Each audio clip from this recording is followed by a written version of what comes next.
tokusatsu, taking the form of many shows including Super Sentai, Kamen Rider, and Metal Heroes. And today, a group of fans come together to review it for you as Toku Secrets. Hey guys, and welcome to another episode of the Toku Secrets podcast presented by AnimeSecrets.org. I am your host, Nathan Desa. Well, guys, we're finally here. We have reached a thrilling conclusion for the series that we've come back with, that being Gokaiger. Today, even though we'll be doing a very special return review next time, we will be wrapping up the series proper of Gokaiger by taking a look at their final 3 episodes, all of which combine to basically become their in-game arc. Episodes 49 through 51. We're finally here. I hope you guys are excited as I am. And of course, as per usual, I have people here to help me out, so go ahead and introduce yourself, guys. Hey, it's Rizwan, and I'm here to make it Zoe one last time. So let's get into it. One last sale. Yep. That's Anthony Davis, by the way. That's all I gotta say. It's You cool. couldn't tell. So- right. So a couple of things. So we don't really have much for the Ranot section as far as Tokusatsu news is concerned. The only thing that I found, and even then, this is something that popped up on my Instagram feed. It's a guy. He does a lot. He posts a lot of Tokusatsu stuff. He's called Blaze Toys. He recently posted a photo of a rumor. Now, again, these are rumors that have been circulating around, but they appear to be getting somewhat stronger. That the Sentai that will be coming out next year, Dawn Brothers, is supposed to be a sequel to Zenkaiger, and apparently, in the last few episodes of Zenkaiger, since Zenkaiger will be wrapping up very soon, I'm pretty sure that Sentais are now starting to premiere in March, so we got a couple of months before that happens. But apparently, the new leader of Dawn Brothers is going to be appearing in these last couple of episodes. Now, again, remember, these are rumors, ladies and gentlemen, so we shouldn't take it with that. We shouldn't take it that seriously, but they continue to pop up. They appear to be pretty strong, and I'm curious how that'll happen. I believe I said this in a previous video when we talked about this, and if I haven't, then I'll just say it again. We've only had one Sentai before that was actually a direct sequel to its previous Sentai. That would be Sun Vulcan, which was apparently a direct sequel to Dingyman, but not really. The only thing that was similar was that they got the main villain from Dingyman, and she was actually played by Michiko Soga, who played Witch Bandora, and she was in Power Rangers in season 1 as Rita, since they always use Sentai footage of Witch Bandora for Rita, so we know her here in the United States. She was apparently a main villain in Dingyman, and they brought her over for Sun Vulcan, and apparently there was originally supposed to be like the first episode of Sun Vulcan was supposed to be like a team-up episode between Dingyman and Sun Vulcan, but it didn't happen. So, and keep in mind that was the Showa era, so they didn't exactly put as much effort into story, especially back then, since that was like literally the 5th Sentai, I think. So, I'm curious how they'll try to do it now, considering how they tend to put more emphasis on story these days. It'll be interesting to see how Zenkaiger ends, if these rumors are in fact true, and how that'll lead into Dawn Brothers. What do you guys think? Well, so I think I'm the only one of the 3 of us, and this is the first time I can say this on this podcast. I'm the only one in the group of us that has seen Zenkaiser at all. I'm currently on I see. episode. I'm watching all the way through. Oh, you are? Yeah, I'm watching the whole thing. Oh, well, never mind then. I thought I was the only one. Okay, Yeah, I've anyway. been keeping up with it. Yeah, I've been keeping up with it. I'm on episode 13 or 14. I've lost track. But I actually like Zenkaiser a lot. A lot of people on Reddit trash on it for having the odd mech characters be like people, but honestly, it works in a weird way. So not to get too much into it, because I do want to do a proper Zenkaiser review in the future with these guys. But I gotta Oh, say, absolutely. these characters are really good. There's only one character I don't like, but I don't like him not because it's badly written, but because the character irritates me. Um, and I'm talking about Yellow. Mhm. You talking about Zenkai Gaon? Yeah, Gaon is an annoying character in the first couple episodes. Super irritating to me, I'm at not least. gonna lie to you, he really is. Yeah, But I can already tell. but And believe it or not, he's actually overall, voiced by Aaron Yeager from Attack on Titan. I'm not surprised. But overall, the character, like, if they have like an overlap of characters, I'm all for it. Especially to bring over two Kaiser. I love the character that plays two Kaiser. What do you think, Anthony? Yeah. Oh, I love him. Yeah, like he just. I think when I first saw him, I was just like, wow, this actually kind of cool. He could sing too. And I promise it's And relevant. I promise two Kaiser is relevant to the podcast, Nathan, because he is the embodiment of Gokaiger's powers and Zenkaiser. Mhm. So he's a very fascinating character to me for many reasons, but the best reason is just he's a phenomenal character to me. I love his character so far. He does stuff that's kind of different from the typical pirate, which I like. Yeah. But overall, I think I wouldn't have a problem if they made a sequel out of this. I'm just concerned with. So I know it's not going to be a concern for too much longer, but until Hasbro can get their universe created and they have their original content made, they're still reliant on Sentai footage until they break away officially, and Yeah. that could be next season. It could be the season after. We don't know, but in either case, at this point, the Zenkaiser season, in my opinion, is going to be very difficult to translate into English. I don't know how they're going to do it. And that's mainly because of the mech-like characters we have. It's the same concern I kind of have with Zoods there, but not as much.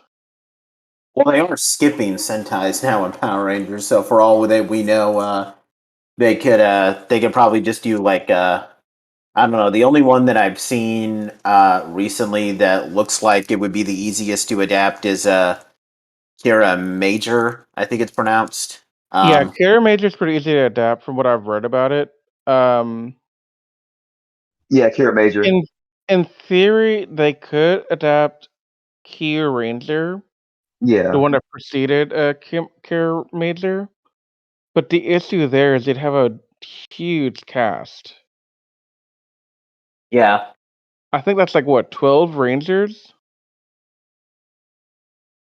something like that. Yeah, Q it Ranger. Yeah, started Yeah, off with 9. yeah, they have a obscene number of characters. Well, So I'm just happy that they seem to be. I really hope that they do something like that because I want to see Sentai just try some different stuff because it seems like because I can tell that they're trying to find a new identity these days. So if they want to do a direct sequel, that would be great because funnily enough, they also did a sequel with Kamen Rider early on. Agito Yeah. was kind of portrayed as a direct sequel to Kuga. So, but again, that was really early in the Heisei era. It was in the early 2000s. So I'd like to see how a direct sequel series in any tokusatsu show would work in today's world of tokusatsu, if that makes sense. Yeah, I'd be very interested as well for that. I think one thing that I would probably say here is if we're gonna make a sequel season, Zenkaiser's not a bad place to begin with that. Um, because they have, and this will be a slight spoiler, Nate, but not really for Okay. Zenkaiser. The premise is they they're in a multiverse, and the parents of the main character created the gears that they're using to do their transformations to use different Sentai powers because they observed these different Sentais in their own respective universes and copy the powers like as a copycat kind of Mm-hmm. thing for their own world to have their own Sentai team. So it's perfect if they want to use that because then they have the multiverse to play with here. Mm-hmm. Mm-hmm. So they're building the basis by saying, hey, look, here's how all the Sentai are really connected.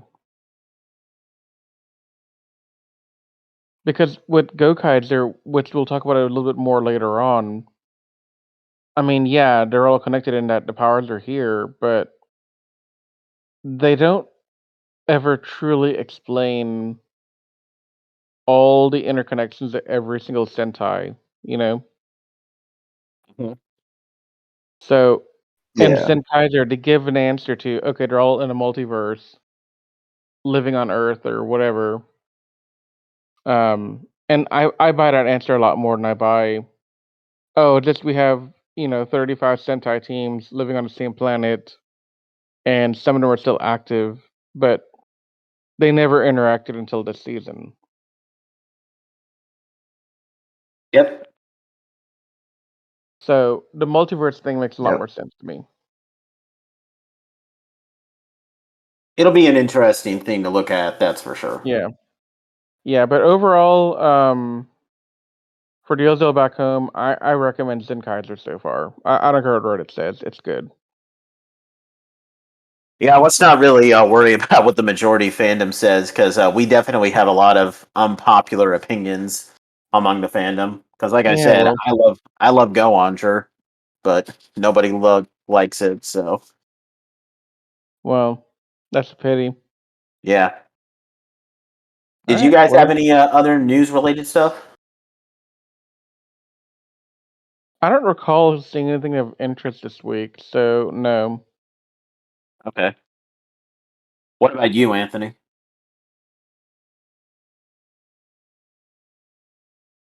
I haven't heard anything as of late. I know I did finish Kamen Rider Kiba. That was actually not a bad season of Kamen Is that Rider. the vampire themed one? Um, it could have been a lot better, so I'll give it it's that themed and it kind of is like vampire themed, but it's like more or less Oh. like the main writer is is involved with like fighting these creatures that suck people's souls out and stuff. Oh, okay. He's got a thing that bites him Yeah, and and then he he puts it like on his transforms belt. with like a Okay. That one. yeah. Mm-hmm. I'll get to that one eventually because I'm trying to get through And the then he Heisei has like era right now. three So, power ups who are actually monsters. oh, okay. Yeah, so I think I'm trying to figure out what else I should watch next. I might watch Deno. I might watch Deno next. Oh yeah, Dino was like a fan Not sure favorite. if you watched it yet. I Yeah, I've haven't. heard about it. No. Okay. Well, we're City, gonna. One okay. last thing that I kind of Go ahead. remembered. It's not Toku per se.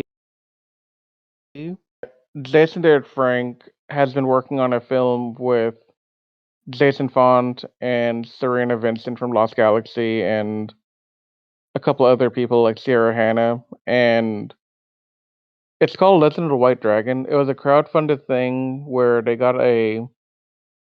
It was either a GoFundMe or a Indiegogo thing or whatever, Yeah.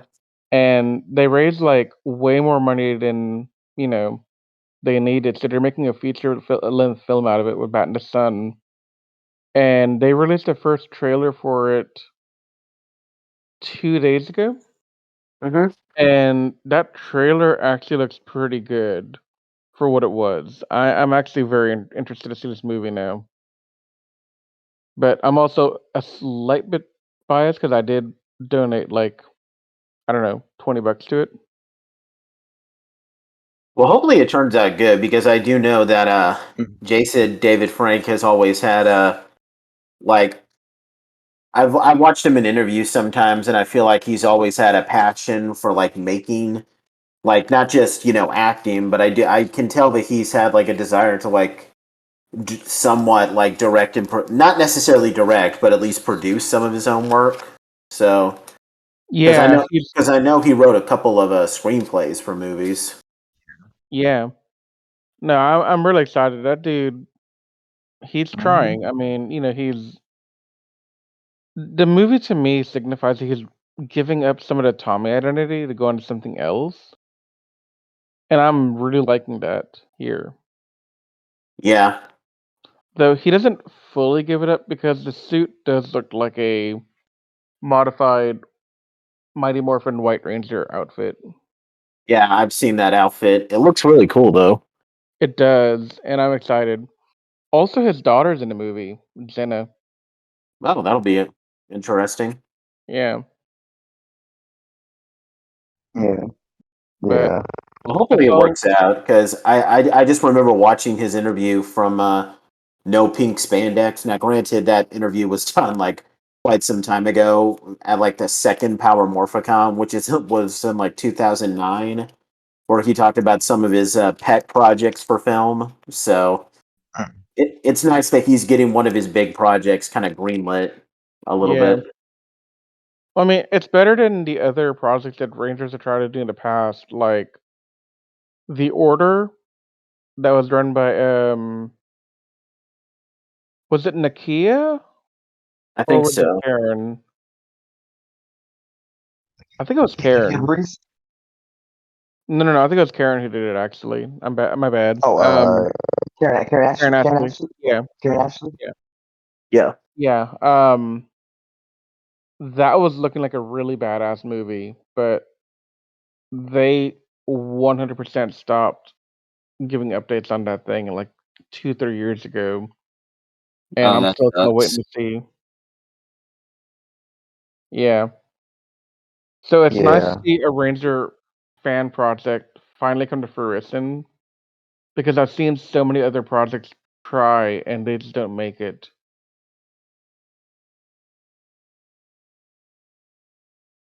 So that's all I had. We can move on to the review.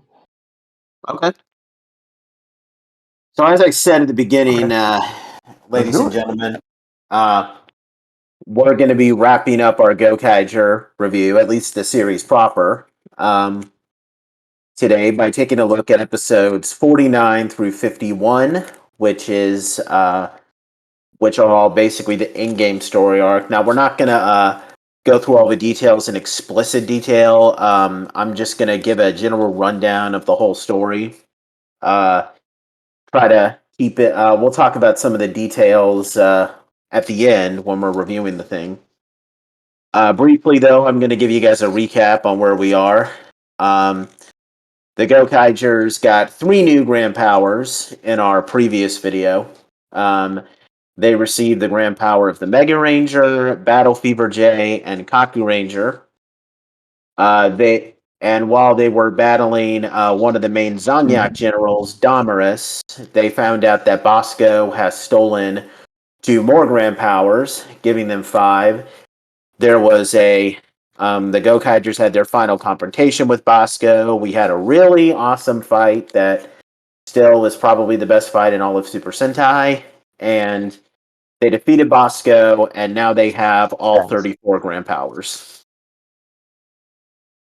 So that leads us to episode 49, which is titled The Thing That the Gokaigers Have Been Looking For This Entire Series, The Greatest Treasure in the Universe. So, as the episode begins, we get a brief moment where the Gokaigers are worried about whether or not they can use the 5 grand powers that Bosco stole because they didn't earn them fairly, but then they kind of gloss over that because the Ranger Keys all react and they get approached by visions of former Rangers from those teams, which include for Sun Vulcan, you have Tabiyuki Hiba, who was the second Vol Eagle. For Changeman, you have Sho Hayate, Change Griffin. For Flashman, you have Dai, or Green Flash. Masked Man, you have Akira, who was Blue Mask. And for 5-man, you have Remy Hoshikawa, who was 5 Yellow. The Gokaigers get their approval, and with the 34 grand powers formally obtained, the Gokaigers then remember that Bosco kind of unintentionally revealed to them when they were disguising themselves as his Ranger Key clones that Navi is supposed to be adored of a treasure. So after, kind of messing around with Navi a little bit, the Ranger Keys suddenly react and they turn Navi into a door, which leads to the greatest treasure in the universe, although they have to unlock the door with the 34 red Ranger Keys, which is a cool touch. They find the greatest treasure in the universe, which is this pyramid-like thing that literally looks like the Triforce from The Legend of Zelda. And the treasure reveals... it really does, though. Yeah, it does. It's really amazing how much it does. The treasure starts speaking. It's apparently the will of the earth. The great treasure reveals that basically, with the great treasure, you have power over the entire universe. You can be given one wish from the great treasure, which allows you to shape the universe in any way you want. So, of course, the Gokaigers all want to do some stuff. Like I Am and Don want to revive their home worlds. Joe wants to save his friend, Sid. Luca wants to revive her sister, and they all want to stop the Zangyak. But unfortunately, before they can use the Great Treasure, they find out that if they were to use the Great Treasure, that would result in the Super Sentai powers being erased, since the Great Treasure will take the power from the Ranger Keys. So they're thinking about what to do because they don't want to just give up the Super Sentai. But before they can think about it any further, they get attacked by Insarn and her own giant robot. And it's established earlier in the episode that the Zangyak are about to have reinforcements arrive, so Insarn wants to kill the Gokaigers to prove herself to Warzou Gill. The Gokaigers fight off Insarn, during which they show off some of their new grand powers. For example, they use the Changeman. Well, actually, no. We'll talk more about the details with the grand powers a little bit later. But long story short, they defeat Insarn's giant robot. Then they fight her with each of the Gokaigers transforming into one of the Rangers that gave them the grand power, mostly being the matching color. It's a pretty cool battle because during each of the fights where we show one of the Gokaigers fighting, we get the instrumental theme songs of those Sentai's played briefly. Like, for example, when Marvelous becomes Vol Eagle and he's battling Insarn, you can hear the Sun Vulcan theme song in the background. It's pretty cool. I love the Masked Man theme song, by the way. But anyway, the Gokaigers defeat Insarn. So that pretty much means that all four of the original villains, Warzou Gill, Damaris, Barizorg, and her, are all destroyed. The Gokaigers are celebrating their victory, but as they do, the Zangiak shows up with a massive fleet that like literally covers the entire sky. Dawn even remarks that it's even bigger than the one that they attacked with before against the other Super Sentai, and the episode ends as the Gokaigers are attacked. That then moves us to episode 50, The Day of Battle, where the Gokaigers try to fight off the Zangiak with Gokaio and Gojujin, and they throw a bunch of grand powers at them, including using two grand powers that we haven't seen them use before. Again, we'll get to those. We'll get to those in a little bit.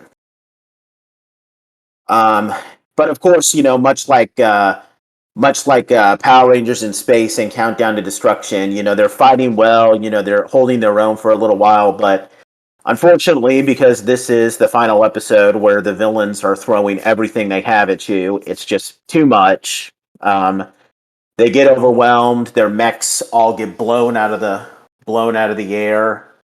I'm pretty sure. I think Gojujin might actually get destroyed for good here, although who knows. But anyway, the Gokaigers are all defeated.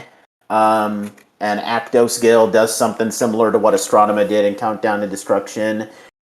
Kind of talking about how he's going to destroy the Earth. The Gokaigers all rush back to the Galleon to try to use the Great Treasure so that they can stop the Zangiak, since they think that's the only way. And they're all split up, by the way. And as they're all making their way back, they all run into different people. Guy runs into Goshi, who's the former Mammoth Ranger from G-Ranger, who helps him save a woman and her son. Luca and I am run into the family that the woman and her daughter that had the baby in the Go-Go 5 tribute episode. Joe and Don see two former ally characters. They see Professor Amachi, who was like an ally of the Gosagers, and then this girl named Yuka Yamazaki, who is kind of like a classmate, and she Kai, who was Maji Red from Maji Ranger, had a crush on her, and she actually gives this kid a Maji Red doll, which is cute. And Marvelous runs into that kid that they met in the second episode, and they all come back to the Galleon. And Guy wants to use the Great Treasure because it's revealed in a flashback that Goshi told him that all they want is for the Zangiak to be destroyed so that they can keep the world safe, and they're willing to give up their powers in history to do that. So he's ready to use it, but the Gokaigers are thinking, yeah, how about no? Because meeting all those people has kind of caused them to realize just how important Super Sentai is to Earth, and how they're a lot more than just heroes. Like, they're a symbol of like the bravery of Earth. And they also don't want to use it to erase their painful past, because and this is a pretty epic moment, and it's actually really and it's made even better by the music. That music that's playing in the background, it's called Gurin no Pride.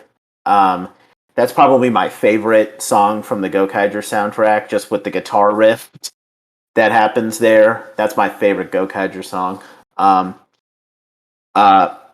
They just kind of realize, like, yeah, a lot of messed up stuff has happened to us, but it turned us into the people we are now. So, we can't deny who we are now, which is pretty good character development. So they decide that they're going to fight the Zangiak back with their bare hands. Guy agrees, and they destroy the Great Treasure, which causes Marvelous to declare him a full-fledged pirate. Then the next morning, the Zangiak attack again. They're led by Actos Gill's General Durando, but then the Gokaigers arrive, and they they fight off some of the Zangyak's ground forces and then prepare to face Durando as the 50th episode ends. And now we will move on to the final episode, Farewell Space Pirates. So, a lot happens in this episode, naturally, because it's the last episode. The Gokaigers battle Durando. The Zanyak fleet shows up and they start blasting this, but the Navi shows up to help the Gokaigers. She apparently found Bosco's old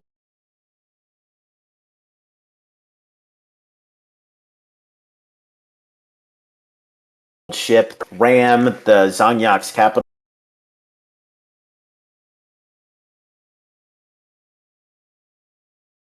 ship, Gigant.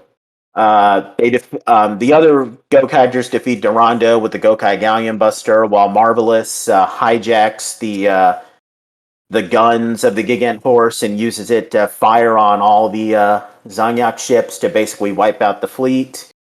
Marvelous and Guy then shoot at the controls, which causes the Gigant Horse to lose control, and it gets sent flying into, and it gets sent into a nosedive and crashes on Earth. But luckily, Guy and Marvelous escape, but Actos Gill also does, unfortunately. The Gokaigers all come together. Actos Gill is, vowing that he'll win, but then the Gokaigers give a big speech about how they got all the power of the Super Sentai behind them, so they can't lose. They do their final henshin, which normally in Sentai, this is where they do like a unhenshined pose roll call. Like instead of them doing their poses in like their ranger suits, they do it in their civilian form, and they kind of do it here because we see them without their helmets doing the poses, but that's still I don't know. I would have liked to have seen them without their suits on doing that, but that's just a nitpick. They battle Actos Gill. They throw a bunch of Gokai changes at him, during which they transform into at least one Ranger from every Sentai. And there's actually a couple of really cool, unique Gokai changes here, which I'll list off when we're done here. But to cut a long story short, they beat Actos Gill down. He still proves to be strong because he resists most of their attacks, but then the Gokaigers shoot him with the Gokai Galleon Buster at point blank, where Guy actually wields the Gokai Galleon Buster there. They defeat Actos Gill. The Gokaigers Actos Gill is destroyed. The Zanyak is defeated. And the Gokaigers cheer on their victory. And they're just all resting in the sun, which feels cool. And then we cut to a few months later. The Gokaigers are eating curry at the same restaurant that they went to in the first episode, the Snack Safari. And it's apparently said in a newspaper that the Zanyak is even though the Zanyak hasn't been fully defeated, they're basically imploding because they don't have a leader.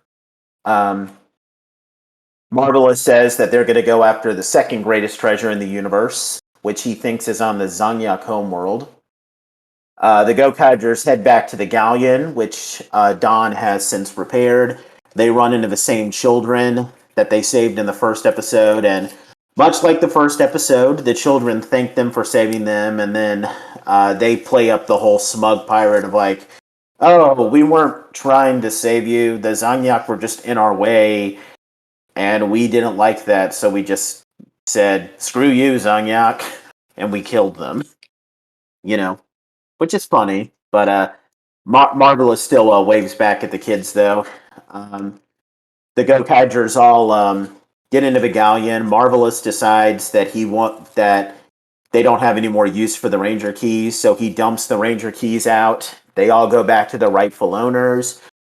The Gokaigers then sail off, although Marvelous briefly sees Akka Red, who nods to him before vanishing.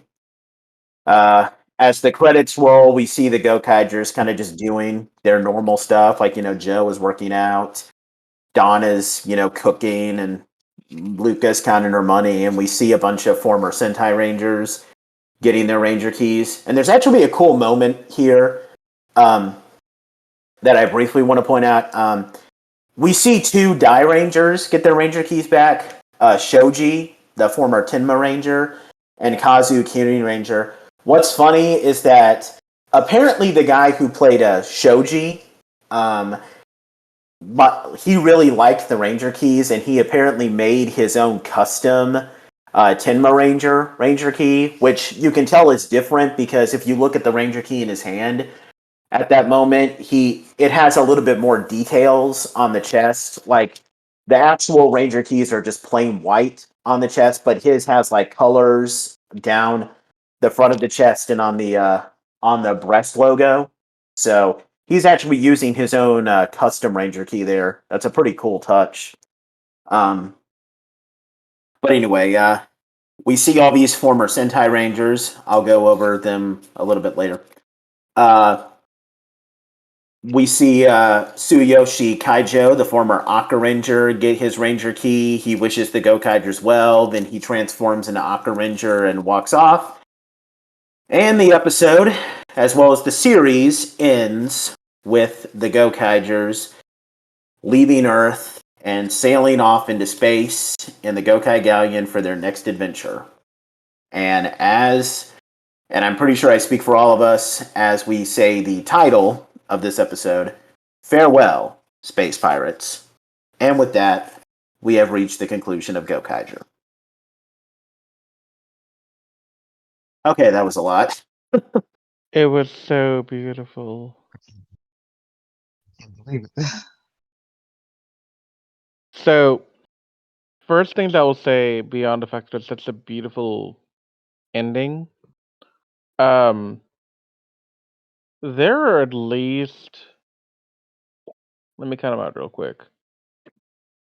I would say 3 distinct times where the Gokaigers do something that just bring a tear to the eye, and like just how, while they're not like externally emotional or wanting to show their own emotion, dude, they can make you feel for them because when they're telling Guy, we're not going to use the greatest treasure in the world to do what you want to do. We're going to do it our way, the pirate way. That was a very strong moment for them. That was huge. Because it's at that point, in my belief, at that point, that they have gone from being pirates looking for treasure to have finally, after 49 episodes or 50 episodes, whatever, to accept the role as a Super Sentai, finally. Mm-hmm. What do y'all think? Yeah, I would say so. I mean, Like, Marvelous's little I speech know for a before. fact that Sorry, Anthony, go ahead.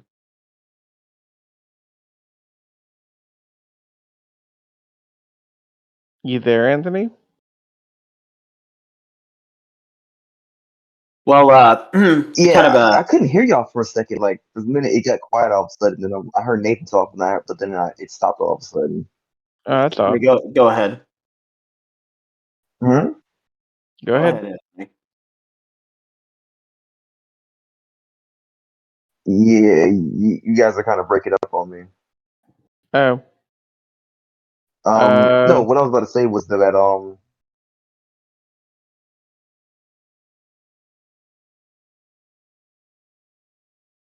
Anthony, if you're trying to talk, we don't hear you, bro. that sounds I'm trying. Oh, you don't? Oh, hang on. Give me 1 second, Technical okay? difficulties are great. So while Anthony gets that resolved, Nathan, you're going to say something. Yeah, I think the thing that really stood out to me was Marvelous's big speech just before the final battle begins, where he talks about how he wants to, like, it really shows just how full circle he's come, where he says, he's going to risk his life to protect Earth because that's what a Super Sentai does. That always gives me chills every time that happens. Yeah.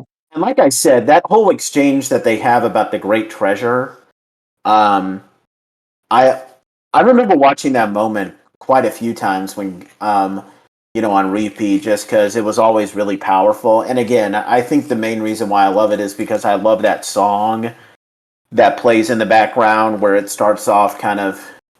First of all, I'm just going to say this: Gokaiger probably has one of the best original soundtracks as far as the background music is concerned.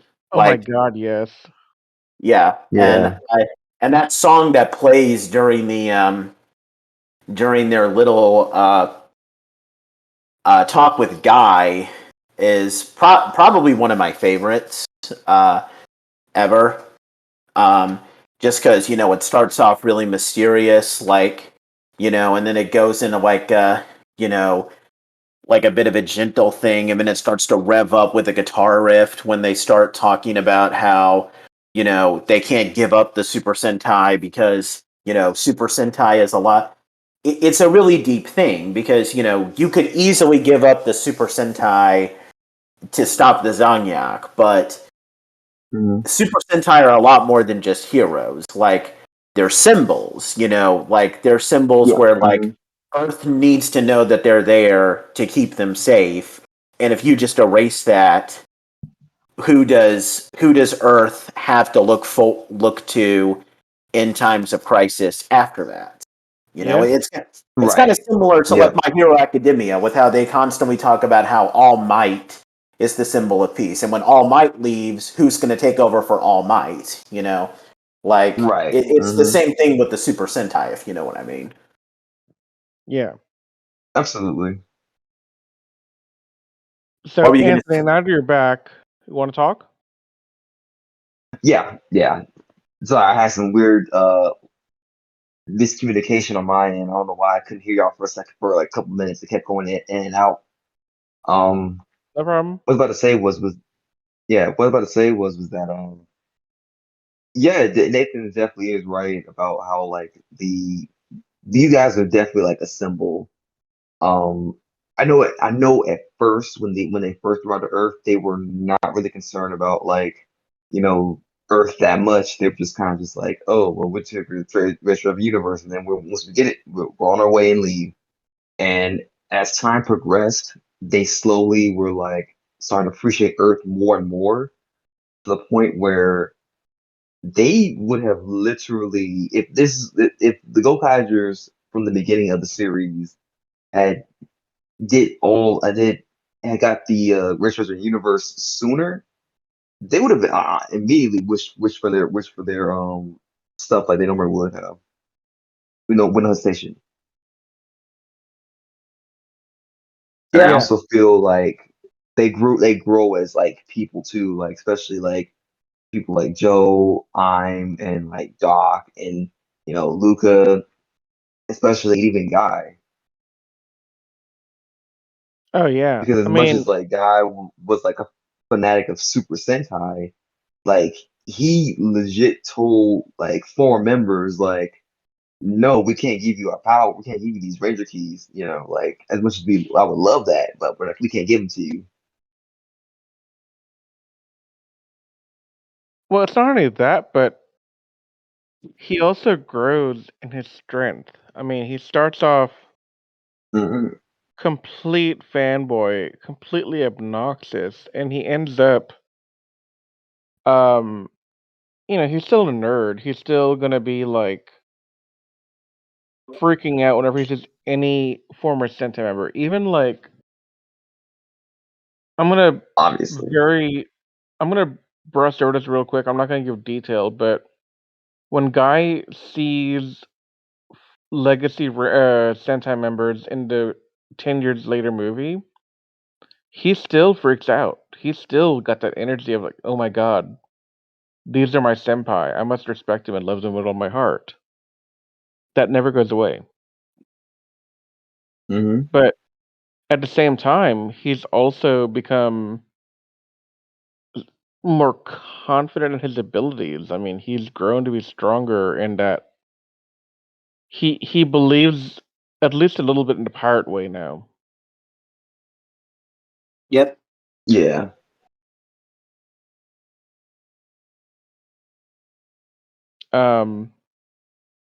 So the other thing that was a very emotionally charged moment is when um they defeat the Zaniac and they're just kind of in disbelief that they finally did it. And then they all just celebrate by hooting and hollering. I Yeah. felt for them guys. Like I really felt for them. It wasn't just like a all right, they Mhm. did move on, but you could feel the energy of we finally did it. It's over. The Zaniac are done because the way they just kind of fall back, that is a very nice touch on whoever decided to do that for them. Indeed.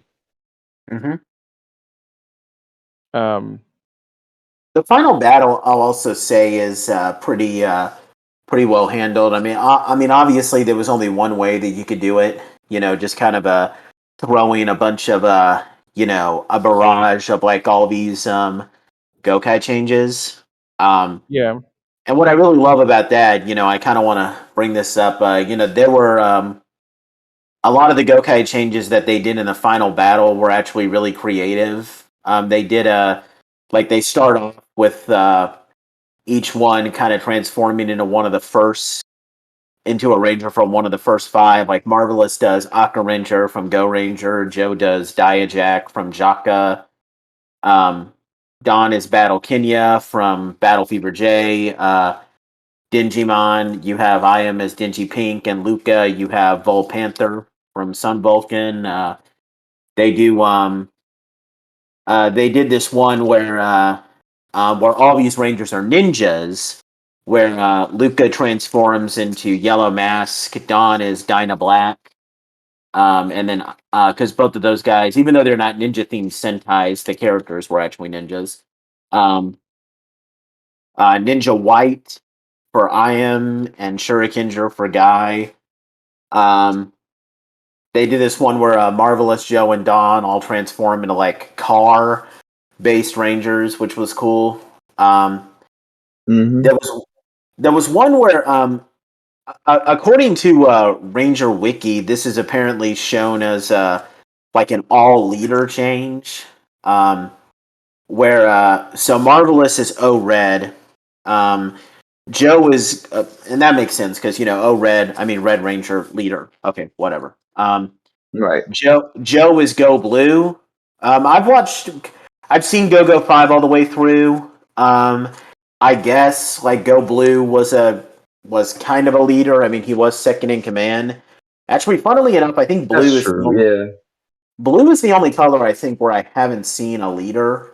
Um, Yellow, you have Yellow Lion uh, for uh, for Luca, which I've seen live, man. I don't think Yellow Lion would have been the leader. You would have been better off with Geki Yellow there, because Geki Yellow was the leader in Geki Ranger.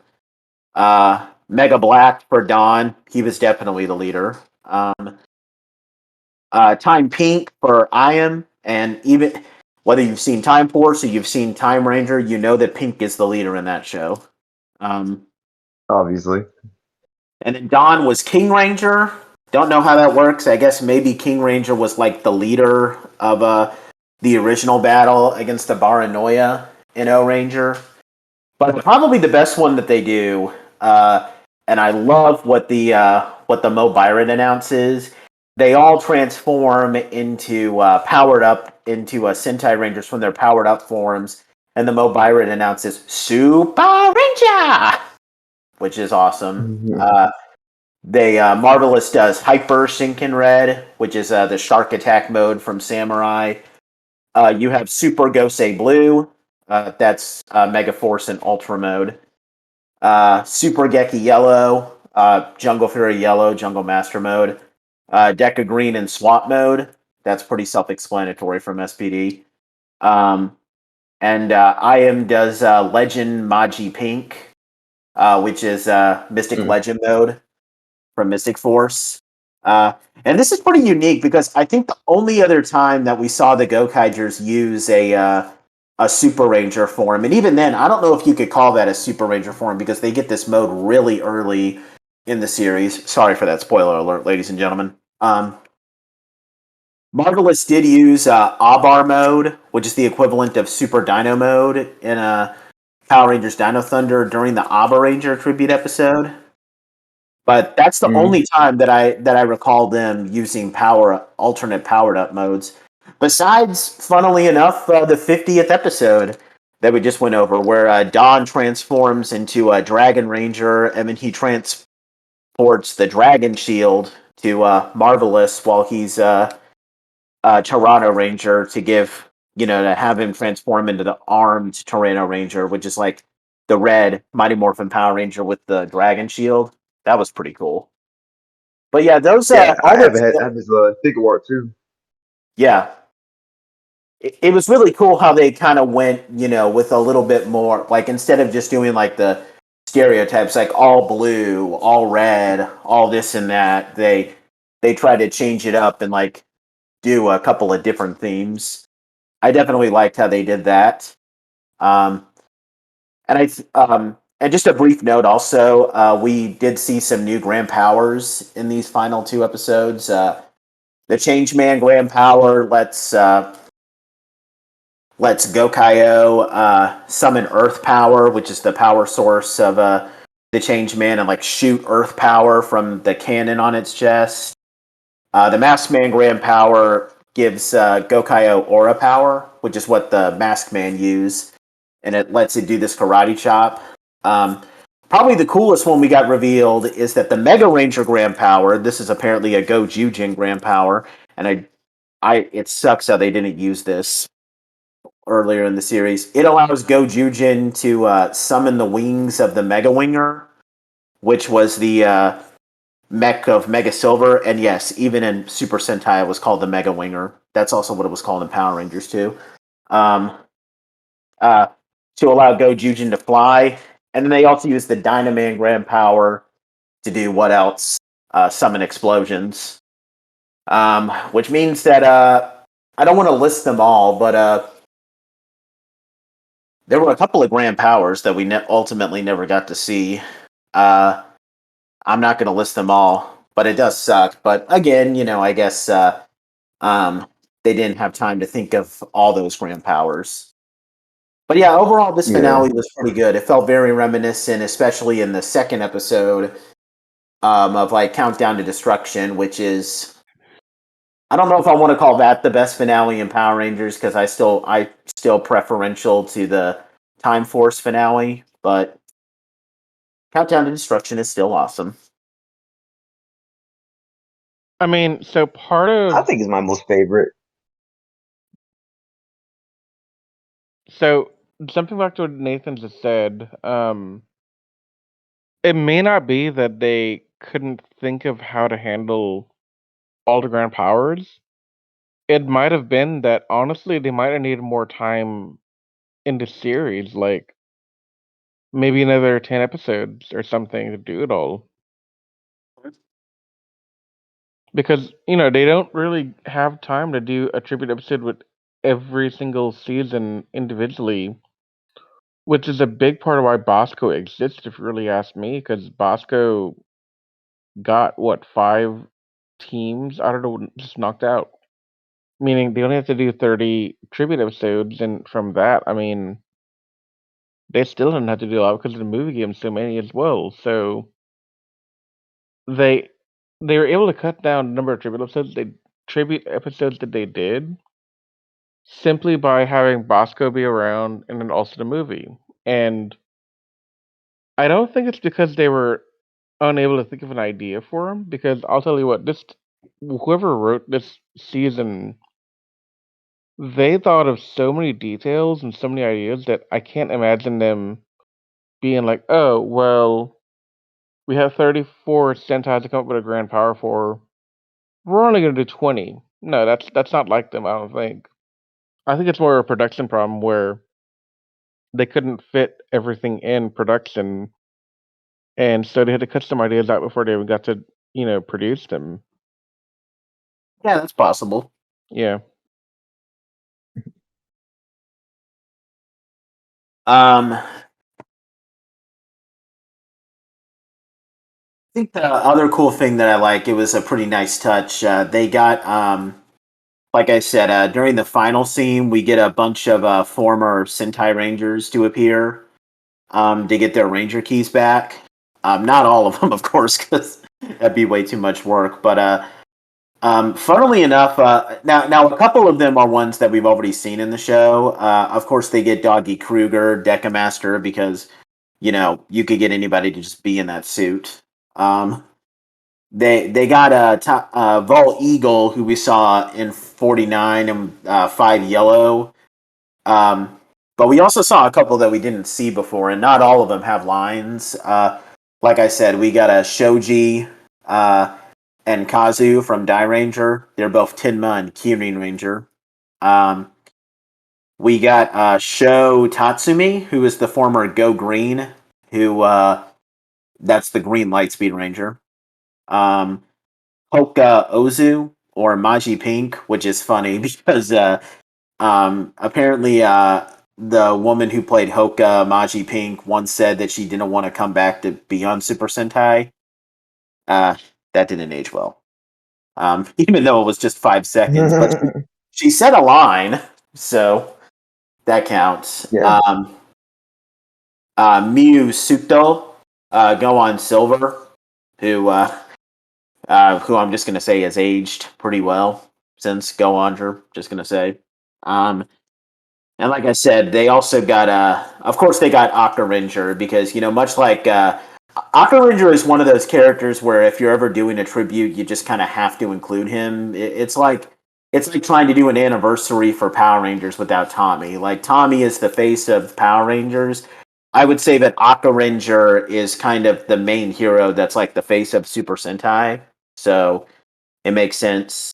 That it was pretty subtle. It was pretty good. Only thing I question is that when we see Kruger get his Ranger key, we see Signal Man, that's the Blue Centurion, walk up next to him.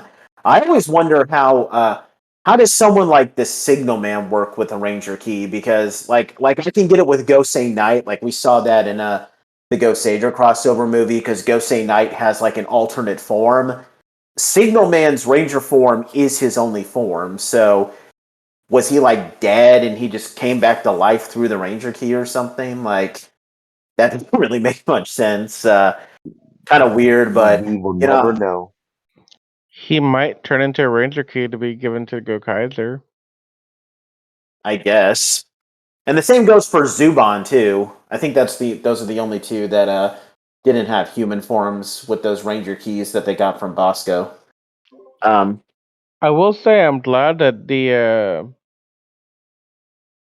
I forget the name in American, but it was the wheel in the little totem thing they had in either Zeo or Turbo. Oryx the Conqueror.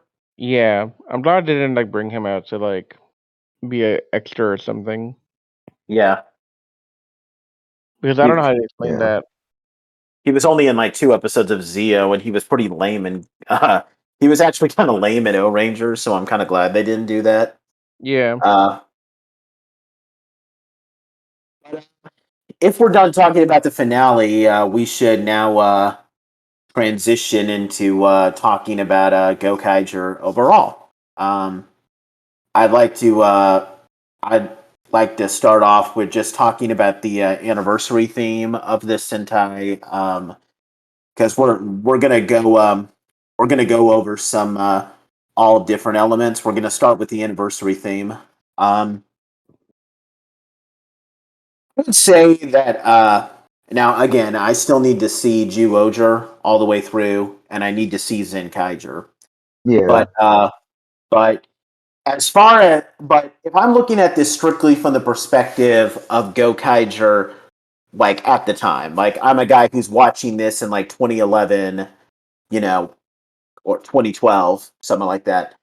Um, I would say that Gokaiger definitely went all out. Now, funnily enough, that might have actually hurt Super Sentai a little bit because, like, some of the next few Sentais to come after Gokaiger had really big shoes to fill. What's funny is that Go Busters was apparently not which is what came after Gokaiger, was apparently not that big of a success, which sucks. That's probably the one downside to Gokaiger. Like, it set the bar so high that it's like, how are you going to be able to top that?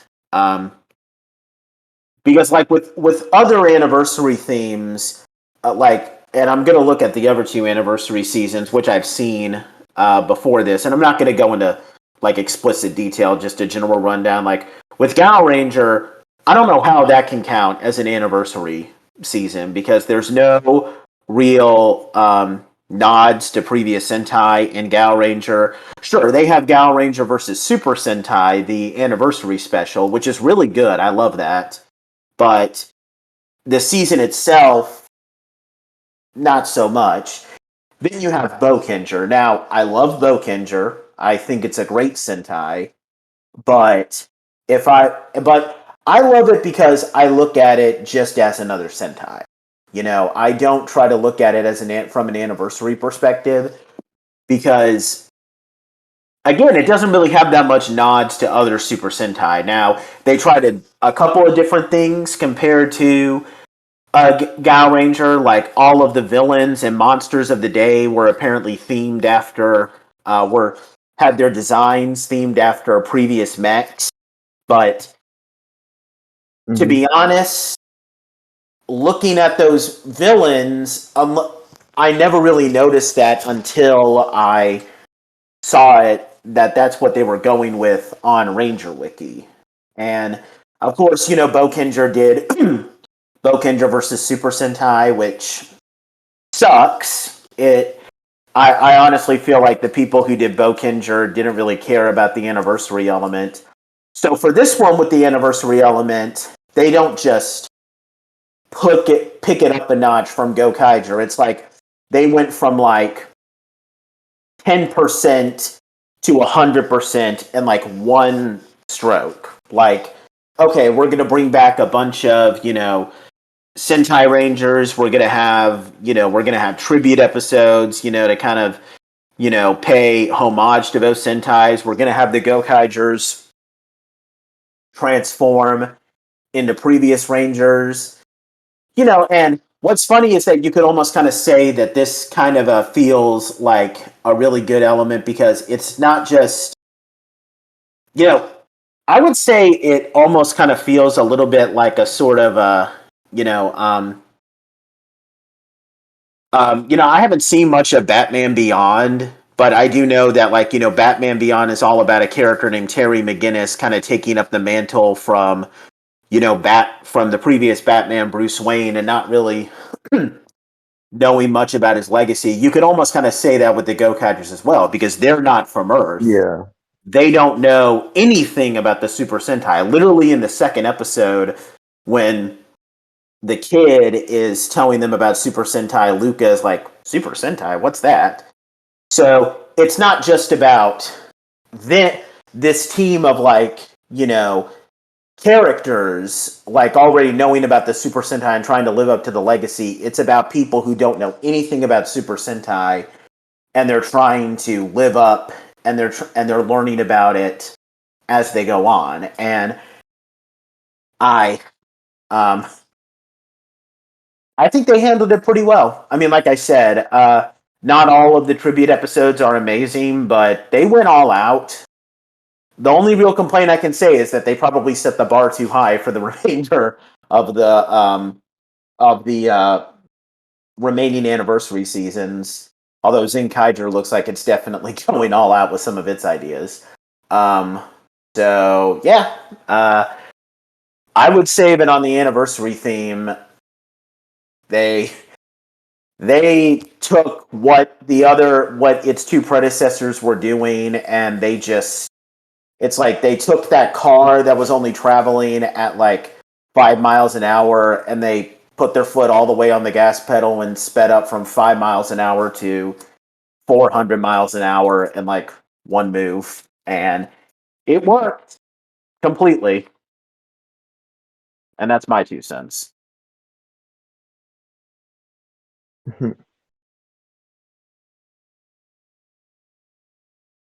You guys want to say anything about the anniversary thing?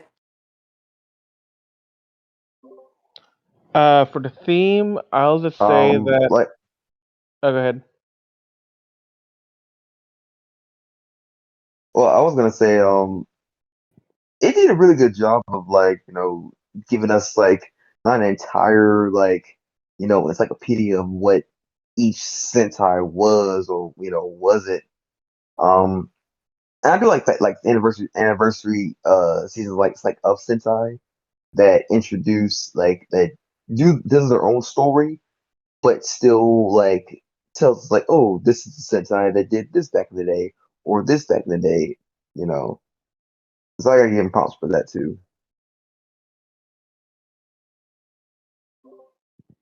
Yeah, I was gonna say that from all the Sentai anniversaries that I've read about, because remember, I've only seen Gokaiger and I'm working on Zenkaiger right now, but I've read about other anniversary seasons and what they do.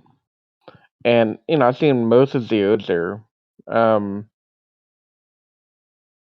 Gokaiger is the only one that really kind of gives a proper tribute to its legacy. Didn't I you mean, I watch know. Cure User too? Hmm? Didn't you watch Cure User too? Yeah, but there's no anniversary season there. Oh, okay. Sorry about that. Misunderstood. No, I'm saying I watched Zeozer, which is an Yeah. anniversary season. Okay. Yeah. Zenkaiger's also anniversary season, and Gokaiger obviously is too. And I'm just kind of ranking that, uh, Gokaiger's the supreme one because, like Anthony said, they gave the newbies like me a way to understand and prioritize which seasons do you want to watch after. So, for example, I know I'm not super interested in Hmm. Ghostager, but I'm pretty interested in seeing Geki Ranger. I'm pretty interested in seeing Bokenzer. I'm pretty interested in seeing a couple others like that. So, having that quick Hmm. glimpse into the different Sentai teams and being like, okay, here's my list of 20 Sentais I do want to watch. That is helpful. That helps you get introduced to the series and the franchise so that you can more easily determine what you want to watch because you're not basing it off of some list of things on Reddit or some other website of people saying, well, Sinkender's the best, you gotta watch that next. No, it's you're seeing Sinkender, you're seeing Bokender, you're seeing all the different teams, and you can decide on your own what seems the most interesting to you. Because quite frankly, I I would probably not agree with some of the online list. So I would rather not have to watch the stuff that's not interesting and miss out on something that's potentially very interesting. So Gokaiser did a really good job there.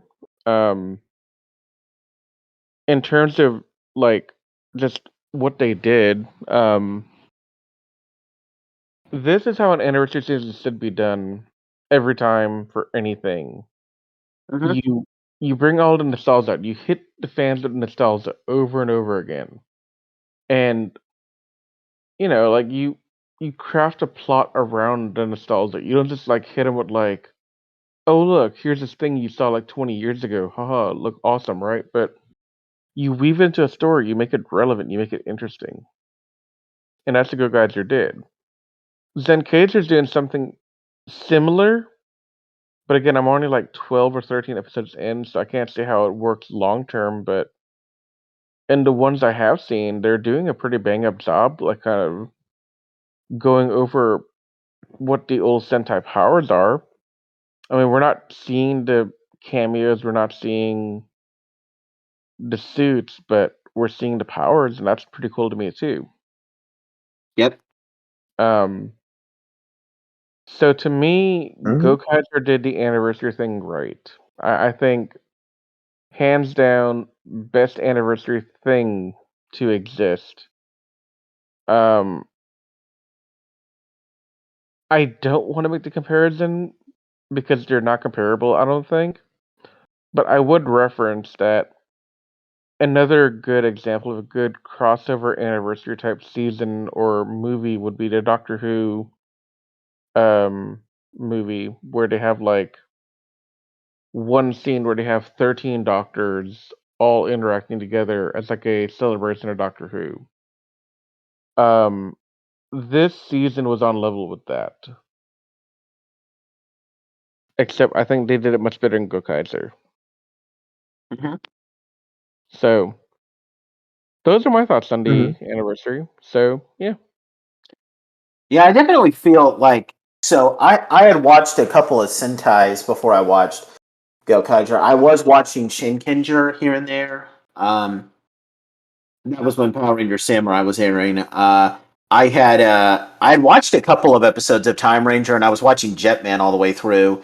But you know, I could see, people watching Gokaiger from, just strictly from like the perspective of like this could be a great introduction to Sentai because that's the beautiful thing about Super Sentai. Like, unlike, the first 6 seasons of Power Rangers where you kind of have to watch Mighty Morphin through in space in order to get the idea of what's going on.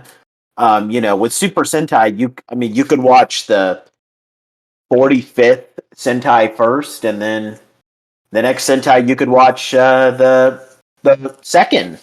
You know that's the beauty of how Sentai is done, and I think Gokaiger at the very least is a perfect way to introduce newbies to the show, and I definitely feel like that's if anything that's the one of the best things that Gokaiger did. I feel like it brought a new audience because what's funny is that you know when Super Sentai was adapted here in the Power Rangers Super Mega Force, it was almost universally despised, and I guarantee you the reason why it was despised was because probably like 90% of the fan base and that 10% are probably just little kids that don't know what Sentai is and they don't care. 90% of the fans had seen Gokaiger, so Right.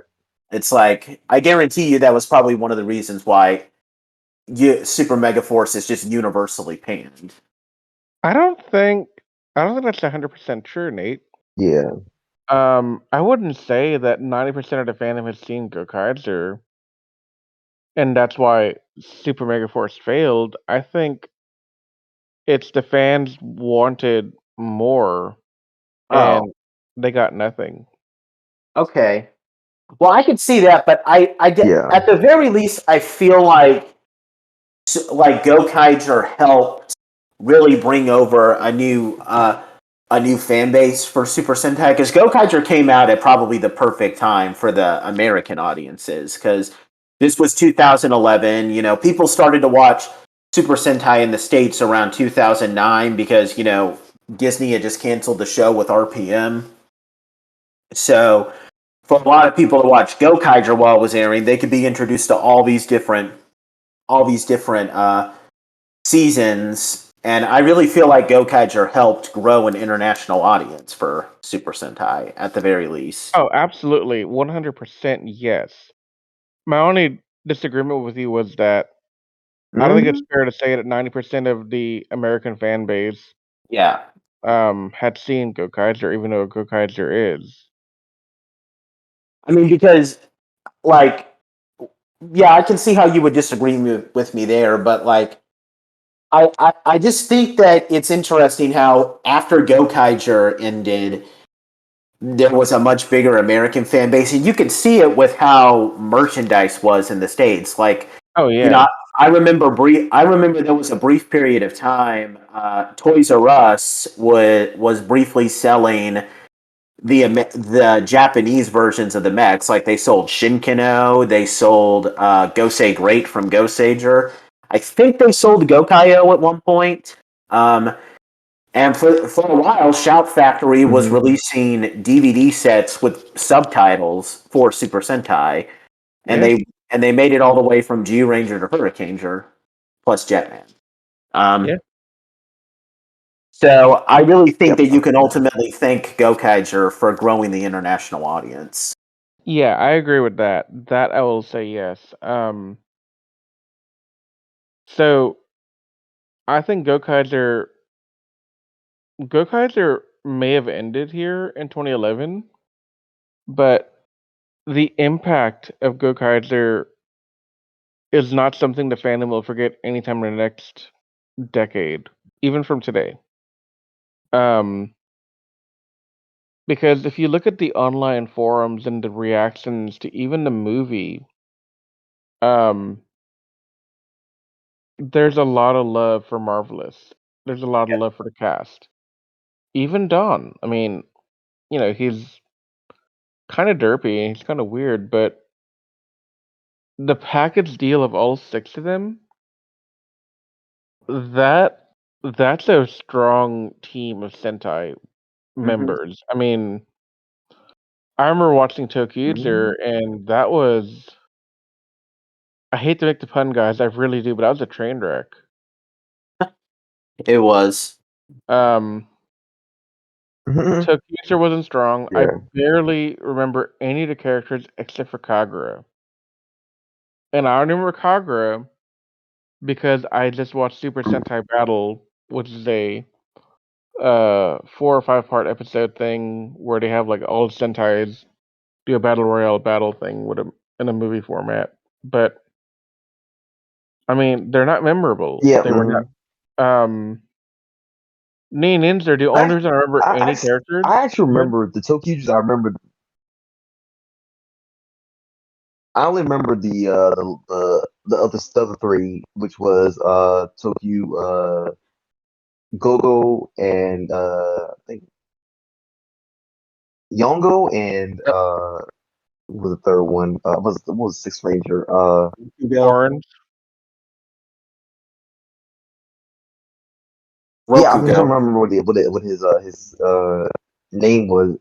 Rokugo, thank you, Yeah. Rokugo. Yep. Yeah, I And I Which is mean, think, really the last three of the members. Like, the impact that the Gokaigers had really what's their showed name? literally. I think the impact showed literally the year after Gokaiger came out, because what's funny is that the year after Gokaiger ended, it might have been the same year, 2012. They made a movie, uh, and this was kind of a series for a while. To my knowledge, it's been discontinued since. Called Superhero Tyson. That was a series of movies that was made to be like a crossover between the Super Sentai and the Kamen Riders. Although, to my knowledge, as the movies went on, it began to focus more on Kamen Rider, and Super Sentai just kind of like fizzled out with their appearances. But that's beside the point. In the original movie, which keep in mind aired when Go Busters was the airing Sentai, the Go Busters only, well, okay, their Ranger forms appear a lot. Their human forms, the Go Busters, they're only in that movie for like 5 minutes. That movie predominantly revolves around Captain Marvelous and Joe. Now, to be fair, it doesn't revolve too much around the Kamen Rider characters that were around at the time, which was Forze and Meteor. It revolves around Kamen Rider Decade, which is, funnily enough, the Kamen Rider season that inspired Gokaiger.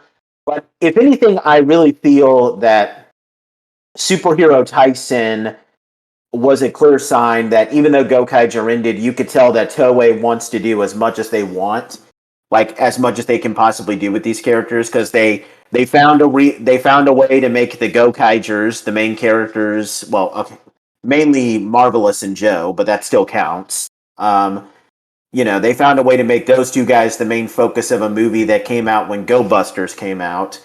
Of course, they brought the Gokaigers back for the Go Busters crossover movie. They brought Marvelous back for that like Super Sentai battle thing that Riz was talking about. They brought back the Gokaigers for a team up episode in Jew Oger. Like, Gokaiger may have been over 10 years later, and they just released a movie. Like, Toei is determined to keep the Gokaigers around until the end of time. Well, Yeah. so the reason let's kind of break this down for a second here, because you bring up an interesting point, but there's a counterpoint to be made here. The appearance in Go Buster is the annual team up episode, right? Between the crossover of past Yeah, I seasons know. I and know current that part. seasons. Yeah. Yeah. So no, I know you know that. I'm just breaking it down for everyone, not just you. So bear with me a second here. Sorry about that. Um, Tizen, I haven't seen it, so I don't know much about it to say what's going on. Um, but Zeodzer is the other anniversary. So I think what they're gonna do is for as many anniversaries they can, they're gonna bring back Gokaiger because so they have Ranger keys and they sell. So yeah, they're gonna bring back the Ranger keys and maybe they'll make Zeodzer Ranger keys. I don't know if they have, but if they haven't, they They should have. have. They have it. Yeah, they've made Ranger keys all the way up to Kira Major now. Yeah, so I mean, they're gonna keep doing that because that's a toy gimmick for them, and having them appear in the anniversary season gives them a way to say like, "Hey, so remember how we did the keys up until Zeodzer? Well, cool. Now you can have up until Kira Major because the Zencager thing happens, or the in this case the 10 years later movie. So a lot of it has to do with the toy sales, and that it's an easy way for them to keep marketing the same thing over and over again. And quite frankly, I mean, you're a key collector. You understand it. You want to keep getting the keys to the current seasons coming out. Um, so it just makes sense that you would continue Go Kaiser. A strong cast, a strong plot, fan favorite characters across the board. I mean, the only characters that people may not be as supportive of would probably be like Ahim and Doc and maybe Guy. Yeah, we'll talk a little bit more. I have like an entire section reserved for characters on that. We'll talk about that Yeah, in a little bit. yeah, but I just want to like point that Yeah, out real quick, you know. but to move on to another section, I think we've definitely established that Gokaiger is a great anniversary theme, and it's had an impact that is never going to go away from Sentai. We're going to talk about characters. We're not going to talk about the Gokaiger characters just yet, though. We need to talk about the villains. Um, I'm going to say this: the villains, I think, are um, the villains seem like I would honestly say like maybe the weakest point of this show. Not all of them. Bosco is a great villain. Um, Bosco is probably one of my top 10 favorite villains. I think he's an interesting concept, being kind of like a freelance guy um, who, doesn't really associate with the main villains or anything. Of course, Bosco has to be a great villain because, unlike the other characters who are just people in suits, he's actually a face character. Like, he has a human form, which means that he's able to show more emotion in his face. I love Bosco. He's not a deep villain, but what makes him awesome is that he's just he's an entertaining villain because it's not that he's not a deep and complex villain, but he knows that he's evil. He knows that he's a jerk. He knows that he's a bad person, and he's having fun with it. He loves what he's doing, and I enjoy that. But as for the Zongyak villains, Ooh. I'm not I'm not too fond of any of the Zongyak people. Warzou Gill, I think, is the most interesting at first because he kind of you can tell from the beginning that he has this story going where he kind of wants to impress his father, but it's hard to really be sympathetic for him because he's a spoiled brat, kind of annoying. Um, Barizord, I mean, his story of being a former friend of Joe is fine, but I don't think that there's much depth to him as a character, considering that they literally established that you can't turn him back, so it's not like he has much of an internal conflict. Um, Damaris was really badass in his final episode, but he didn't do much before that. Insarn was boring. Right. Her whole story of wanting to prove herself and like prove herself worthy was literally just in one episode. And Actos Gill and Durando. Now, I love Actos Gill's design. I think he looks really intimidating. I love his design. But as far as the villains go, like, they just never really quite did it for me as characters. Now, I will say that as far as like establishing them as a powerful force, you get that across pretty good.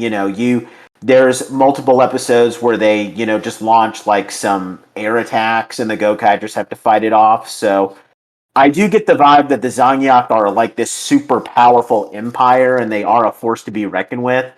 So just from the intimidation point, they're good. But as characters, all of the villains except Bosco just kind of suck.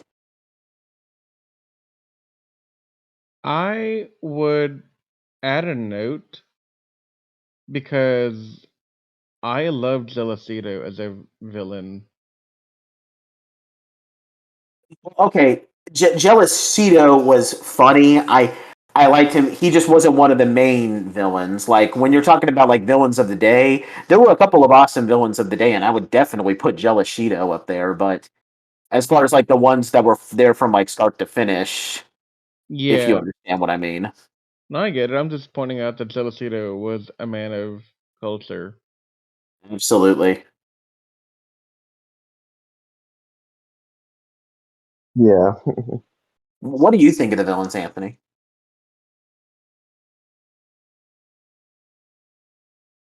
Yeah, like you said, they were just kind of just there. They didn't really give me much like to go with. Um, I kind of did like Damaris, but only because like he was the only one that actually kind of like really cared about the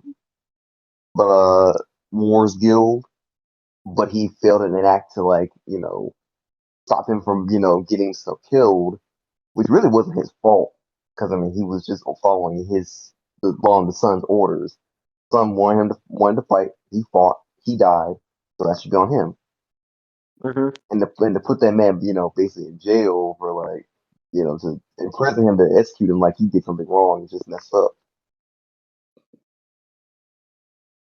Rizwan? The But villains? I will say that Um, I did enjoy Bosco as a character because like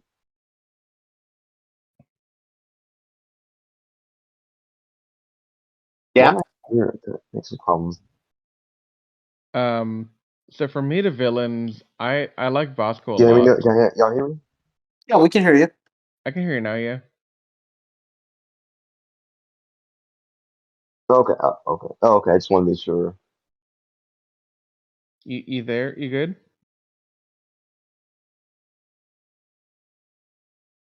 I'm here.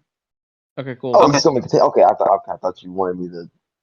Oh no, I was But gonna yeah, see as if far as you were as far as Bosco's talking. concerned, I just like the fact that how crappy he is.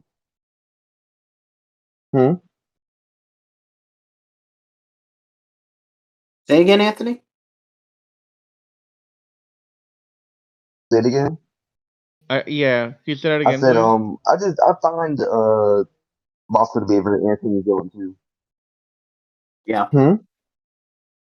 Go ahead, Riz, and give us your thoughts. So my thoughts are that Bosco was a great villain for Marvelous, but I also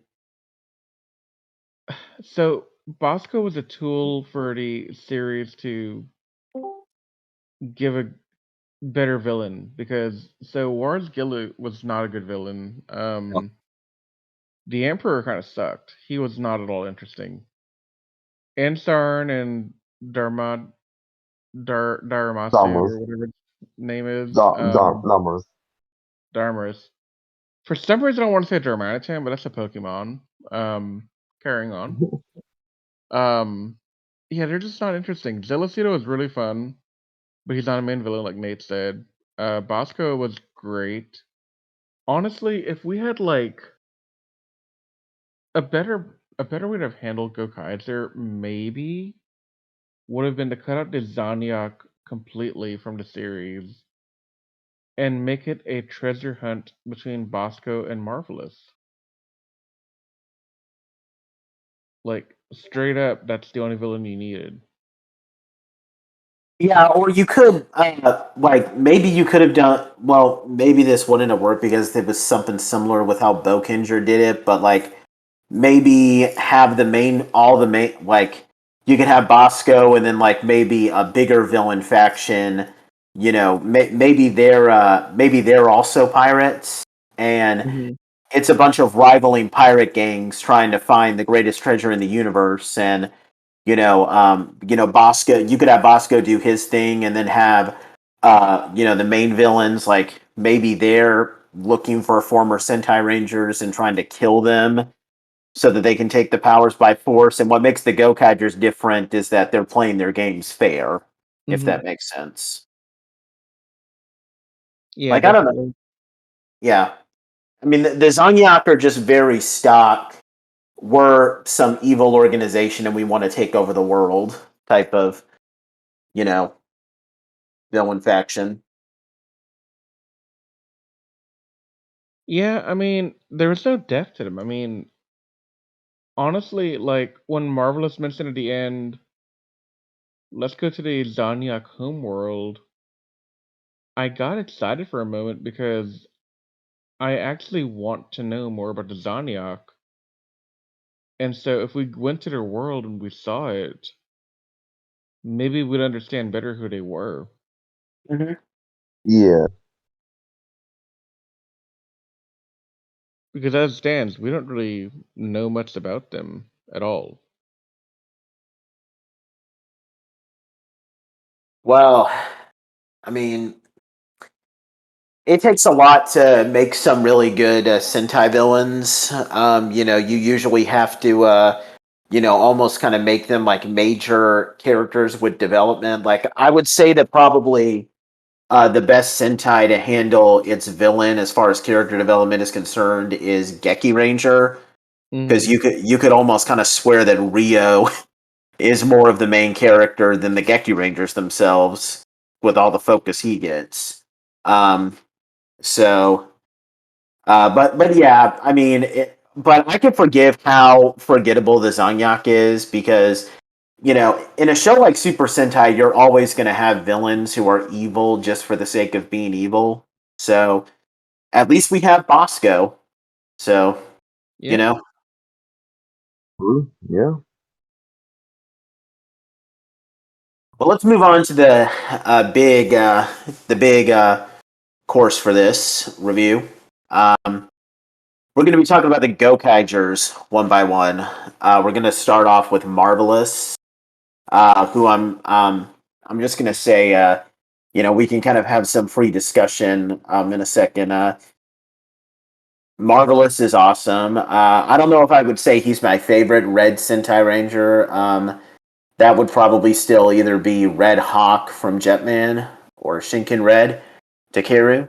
Um, but Marvelous is a top 5 for me, top 10 at worst. I I always feel like he's really well developed because it's like he you get the vibe from him early on that he's kind of a jerk that's just out for his own you know that's just out for his own purposes and he doesn't care about Earth, but he probably cared about Earth even right from the starting gate. And I think the speech that he gives at the end is awesome. Um, and I really think that Bosco helps him with his character development because even though Marvelous can be portrayed as a jerk sometimes, he's nowhere near as ruthless as Bosco. And I think that was great. Um, but I don't want to talk too much about Marvelous because he's Respawn's favorite. Gokaiger and probably his favorite Sentai Ranger, so I'm just going to say that he's great. And for all you guys back home that want to hear just how awesome he is, you know what? I'm just going to let Riz talk about that because I don't want to be a jerk and rid Riz of an opportunity like this. Yeah, Nate, shut up. Um, Marvelous is a very fascinating character to me. Not only was he just a badass in his attitude, he played the pirate role perfectly. He was um only concerned with himself. He was only concerned with treasure, just like a good pirate could be. But the thing that made him interesting and fascinating to me was not the fact that he's a badass with the attitude. It was the heart and his soul. I mean, even in the second episode when he meets that kid and he starts to like try and understand the world, like he didn't have to try and understand the world. He was there for treasure. But he got interested and he wanted to know more about what was the value of the earth. And when he was challenged, he kind I think he took it seriously in that he actually started trying to observe the world to see what's going on. Like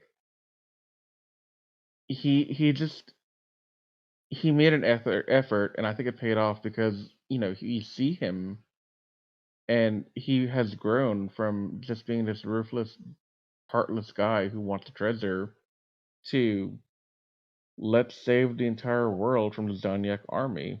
Um, so yeah, I like that part about him. I also love the his backstory with Aqua Red and Bosco and how all that played out. That was a really good story. Seeing him and Bosco together was also very fascinating. Um, because Marvel is very serious and Bosco's kind of flamboyant. Um, so their interactions are very interesting because you got this flamboyant, crazy guy just trying to like get a rise out of the serious one, and he's not taking the bait. He kind of just does his own thing. So it's nice. It's great.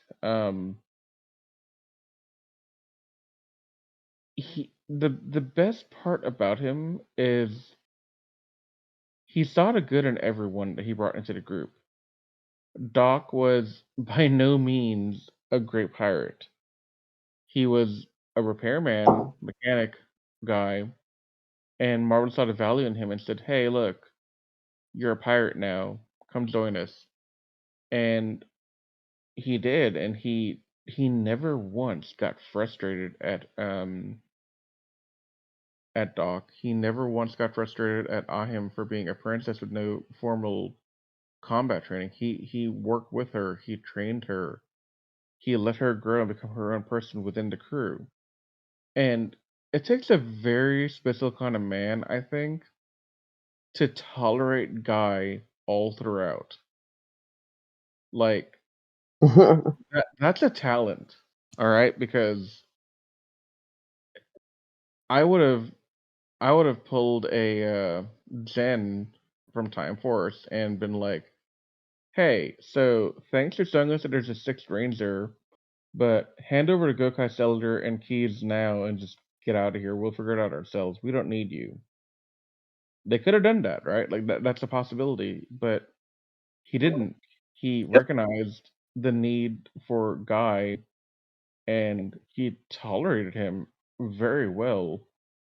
I mean, he never actually like went to those Sentai classes and participated, but he didn't stop it. He didn't tell the others it's a waste of time. He felt if Don and Ahim wanted to learn about it and gain more knowledge to help the crew, so be it. But he's going for ice cream because he's like that. Yeah, he's just doing his own thing. Yeah, so Marvelous is a very good character. Um, obviously, I have not seen as many Sentai as these guys have, but He's my favorite Red. He's my favorite Sentai member. Hands down, fantastic character. And a lot of people will say that he's only liked because he's a badass, but I think I've done enough work here to kind of convince you that there's more to him than just being a badass. And if not, drop me a line. We'll talk more. I'm always open to that. Well, even if he's only a badass, I mean, that's a good enough reason to like him. Well, a lot of people want to like have more of a storyline, and more detail and depth. But I think Marvel's had a really good storyline to go with the badassery. But Yeah. a lot of people overlook that. I find when I talk to them about it, they say, "Oh, well, Marvel is great," but that's a cop out answer. If you're like not like that's it's the answer a lot of people give, and a lot of the other people who are into this fandom, they use it as a gatekeeping, because if you tell me you like Marvelous, they're gonna turn around and say, "Well, that's only because you've only seen Gokaiser. You don't know the greatness of insert character name here from the season they like." Yeah.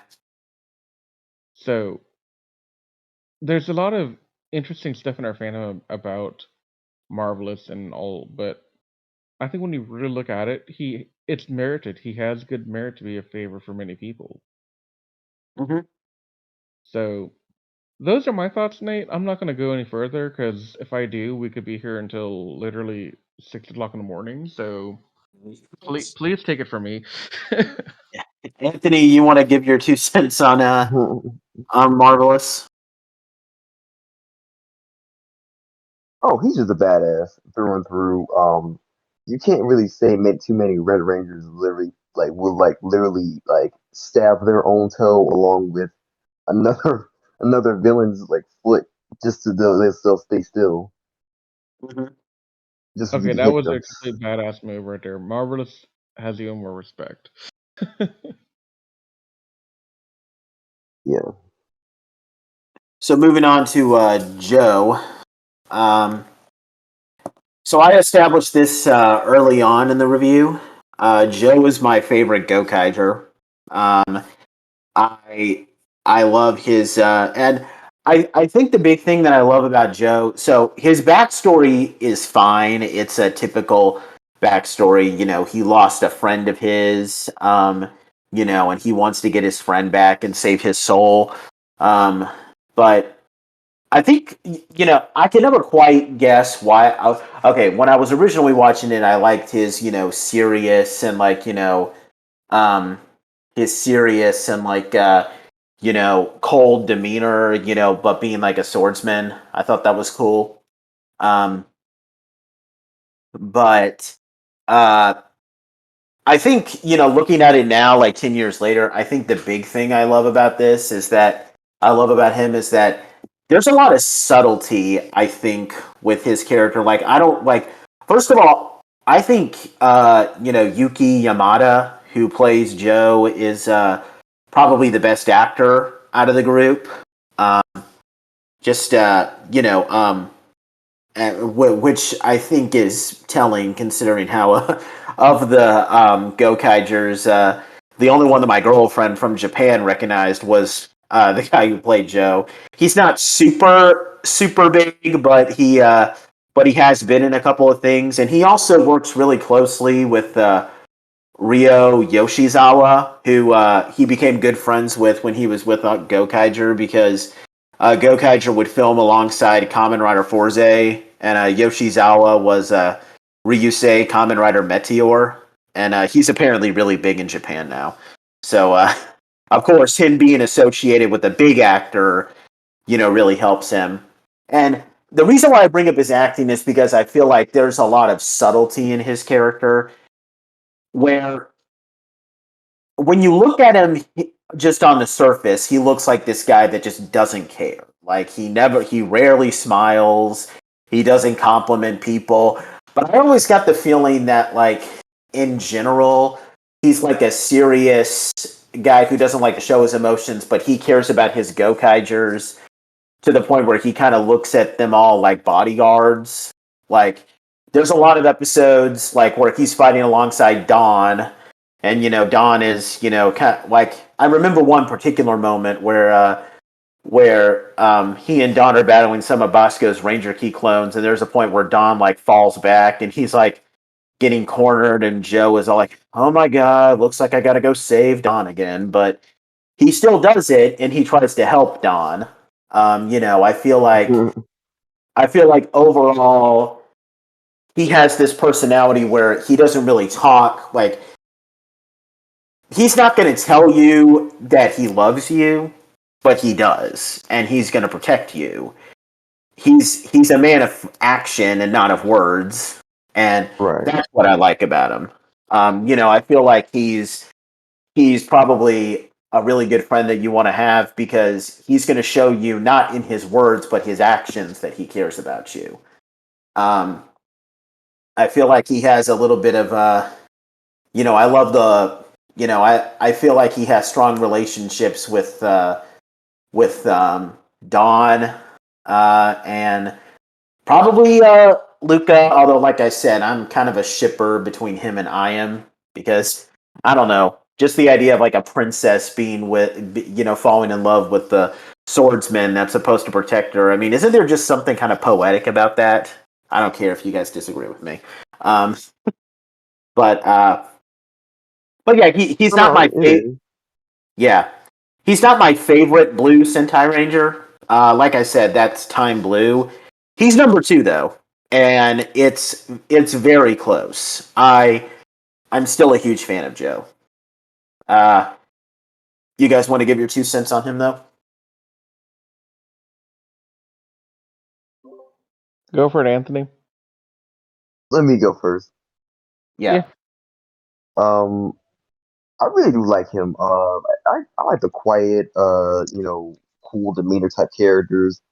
He definitely has the second in command, down, like, attitude down packed. He does seem like the type of guy that was just like, he won't say much, but his actions speak louder than his words. Yep. So I'm gonna touch on a part of Joe that I kind of noticed, but I don't think it's ever really well talked about. Okay.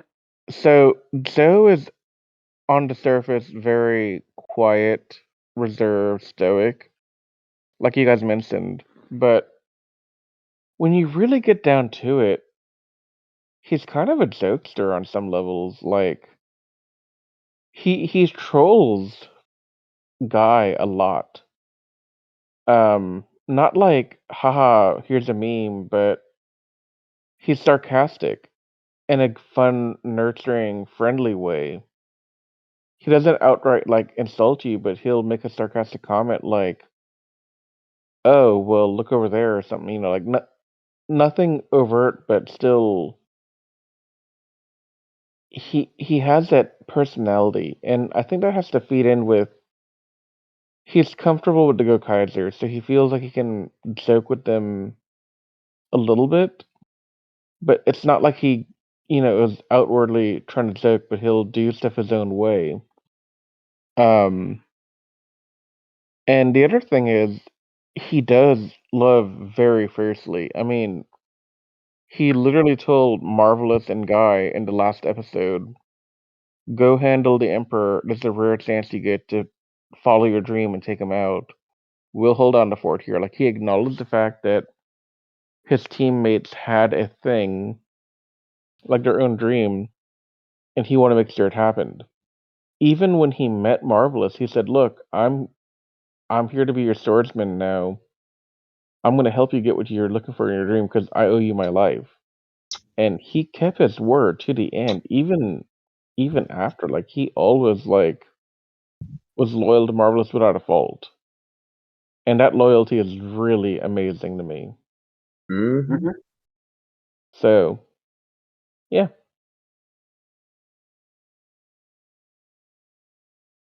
We'll move on to Luca now. Um, I don't want to talk too much about Luca, because I would like for Anthony be able to talk about his girl a little bit. All I just want to say is Luca is probably, even though she's not my favorite Gokaiger, she is my favorite yellow Sentai Ranger. I think, first of all, she's hot. Um, yeah, she's very pretty. Sorry, Oh Anthony, yeah. I'm not trying to make any moves on your girl. Uh, but Well, anyway, like I said, you're just giving compliments. That's all. That's not fine. yeah, I approve. okay, cool. I like tomboyish. I'm generally a sucker for tomboyish female rangers. Um, Even if they're not always the most developed.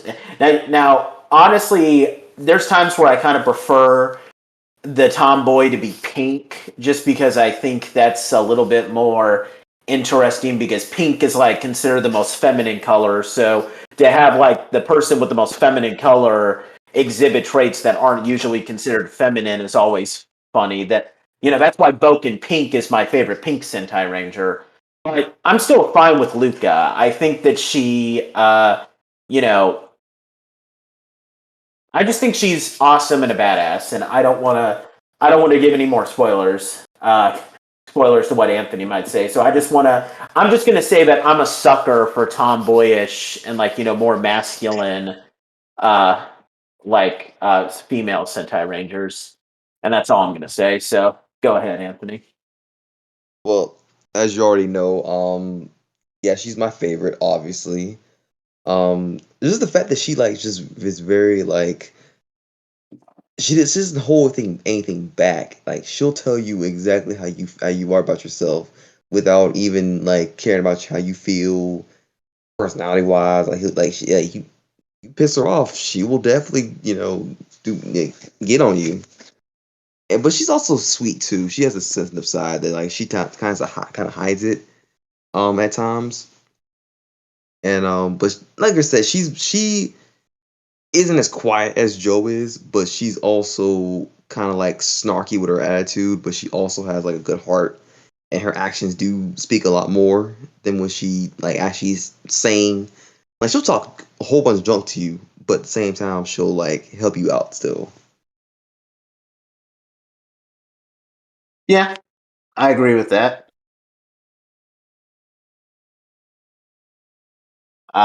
Rizwan. Wait, did you have any more, Anthony? Um, she also looks good in the maid outfit. Oh, absolutely. Yeah. I will start Oh, out and by one saying, other thing. She was denied. She had so many good episodes dedicated to her that could have easily went to Gia for Super Mega Force. But like I said, I'm not gonna keep on bringing up all the past, but that's just my thing. look, man, I'm with you on this, Anthony, because while Luca, your girl, Zia, my girl. Yeah. It works out. It's great. Um, but I will open my comments on Luca with Ursai Baka. That's like my favorite line in the entirety of like what she says in this series because it's so Luca. And she says Um, baka so mockingly. Mhm. Baka. well, the way she says Ursai Baka, that means shut up, idiot. Um, it's just so playful and it it's just so iconic for her, and I'm glad that that's her line because it fits her. Yep.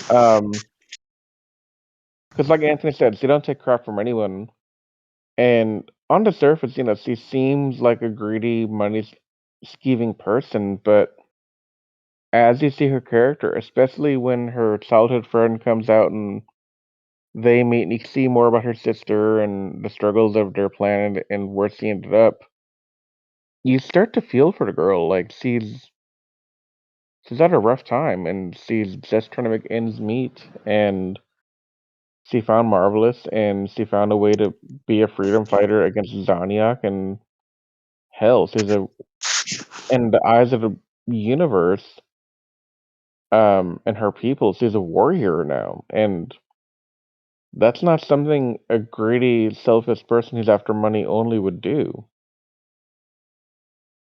So Yeah. yeah, I think Yeah. I think Luca's amazing. I think she really, in a way, she was. It's hard to say, right? Like, I think on one hand, Zoe was second in command, but Luca definitely filled in a good bit there when she could as second in command as well. Hmm. Um, so I definitely like it. Like whenever Zoe was incapacitated, Luca took over, and she did great with it, and I like that a lot. Yep. Um, but yeah, that's all I gotta say about that. Okay, let's move on to Dawn, Gokai Green. Uh, Hell yeah. so let me clarify. I don't hate Dawn. Okay, that's a that's a great way to start off the analysis. Um, what I so as a comic relief character and just what he brings to the team, I think Dawn is great. I like how every episode that revolves around him has a consistent theme, which is him trying to bring his own element to the team because he's not a conventional pirate. He can't fight. He's kind of a coward, and he's not strong, but he's also very intelligent, and he can cook, and he comes up with all these great ideas. And there's a lot of episodes where they establish what he brings. Like he's the one who motivated Guy to unlock gold mode. He created the Gokai Galleon Buster. So as far as those episodes are concerned, I'm great with. The problem I have with him, and this is why I think he's a little weak as a character, is that unlike the other Gokaigers, which I feel um have like painful past and backstories, and they all have like a personal vendetta against the Zangyak. I don't think that's the case with Dawn. I mean, Dawn's backstory basically boils down to he fled to a planet when the Zangyak destroyed his home planet. The Gokaigers asked him to fix their ship, and then they said, "Oh, cool, this guy can cook, and he's a genius. Let's bring him on. Welcome to the team, Doc." And and I think that especially shows in the 49th episode when the Gokaigers are all contemplating over what they want to personally change with the greatest treasure. We know what the others are going to. Like with Iam, she talks about wanting to restore her homeworld, which works because there's an entire episode dedicated to that. We'll talk more about that later. Um, Guy wants to destroy the Zangyak and bring peace to Earth, which is something that has been established as his motivation overall. Luca wants to revive her sister because we've established that she has a dead sister, and Jill wants to revive his old friend.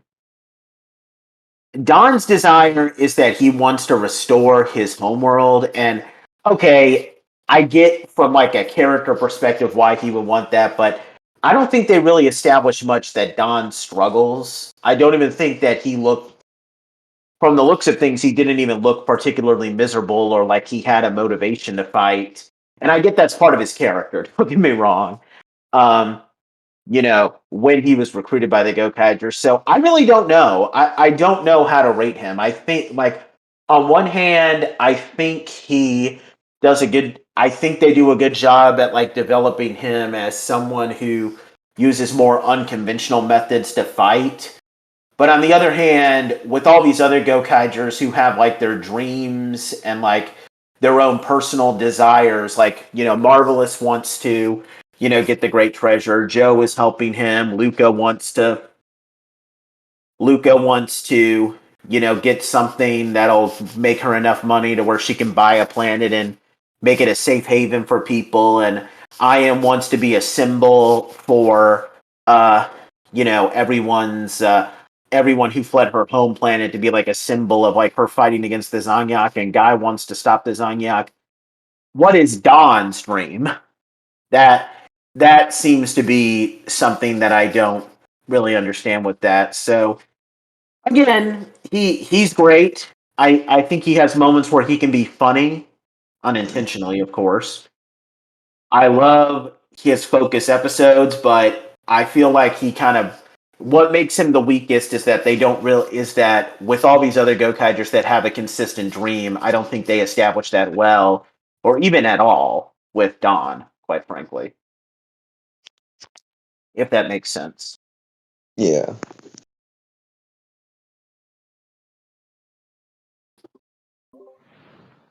So Dawn for me he was lackluster in story development. Like he didn't really have a backstory, which is kind of odd because everyone else did, um, to some extent. But I think his lack of backstory is made up a little bit by the character development. And while there's, a very constant theme, like Nathan mentioned, of let me prove my worth to the team in my own way, be it cooking or building the Gokai Galleon cannon thing, he did what he could. And, you know, he tried. He was a really interesting fighter, like the way he used the guns whenever he swapped with Luca. Hello. Sorry about that. That was me. That was me. My bad. Yeah. You good, man? It's on You something. good?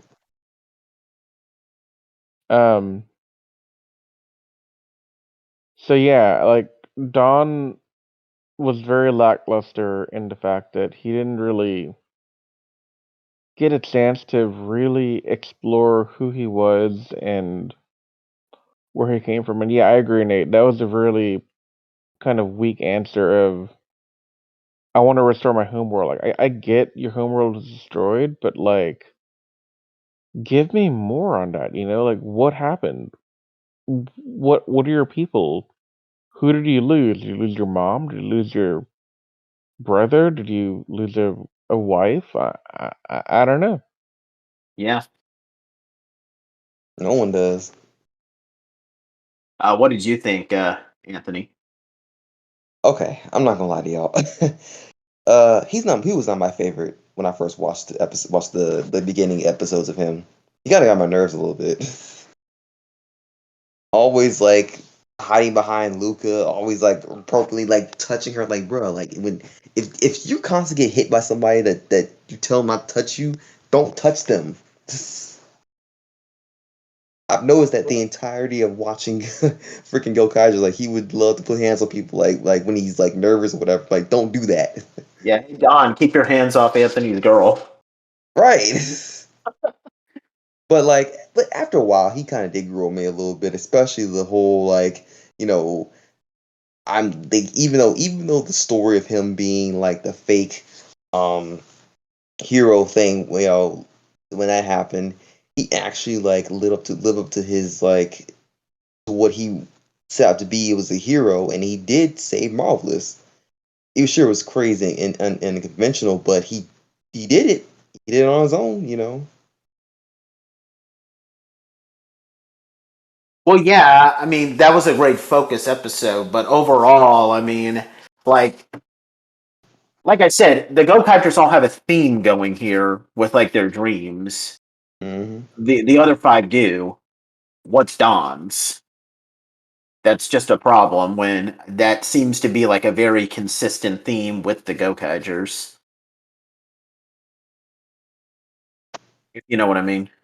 Yeah, Because but I mean, I like the fact that he's also a scientist too, and he makes like the weapons. Like he's not actually the one that made the weapons, but he did like you know at least fix them, and he did make the Gokai Galleon Buster, so that's also a cool thing he did. yeah, but yeah, I just like I don't know. He feels very incomplete because, like I said, during that moment where the Go-Kaigers are all given their speech about how they can't erase the past because the past makes them who they are now, what pain and, adversity did Don face specifically, if you know what I mean? You know? Yeah. It's also No kind of idea. funny that like, even the Zanyak are kind of like, oh, this guy, oh, he's nobody important. Yeah. Well, anyway, let's move on to the next one. I am.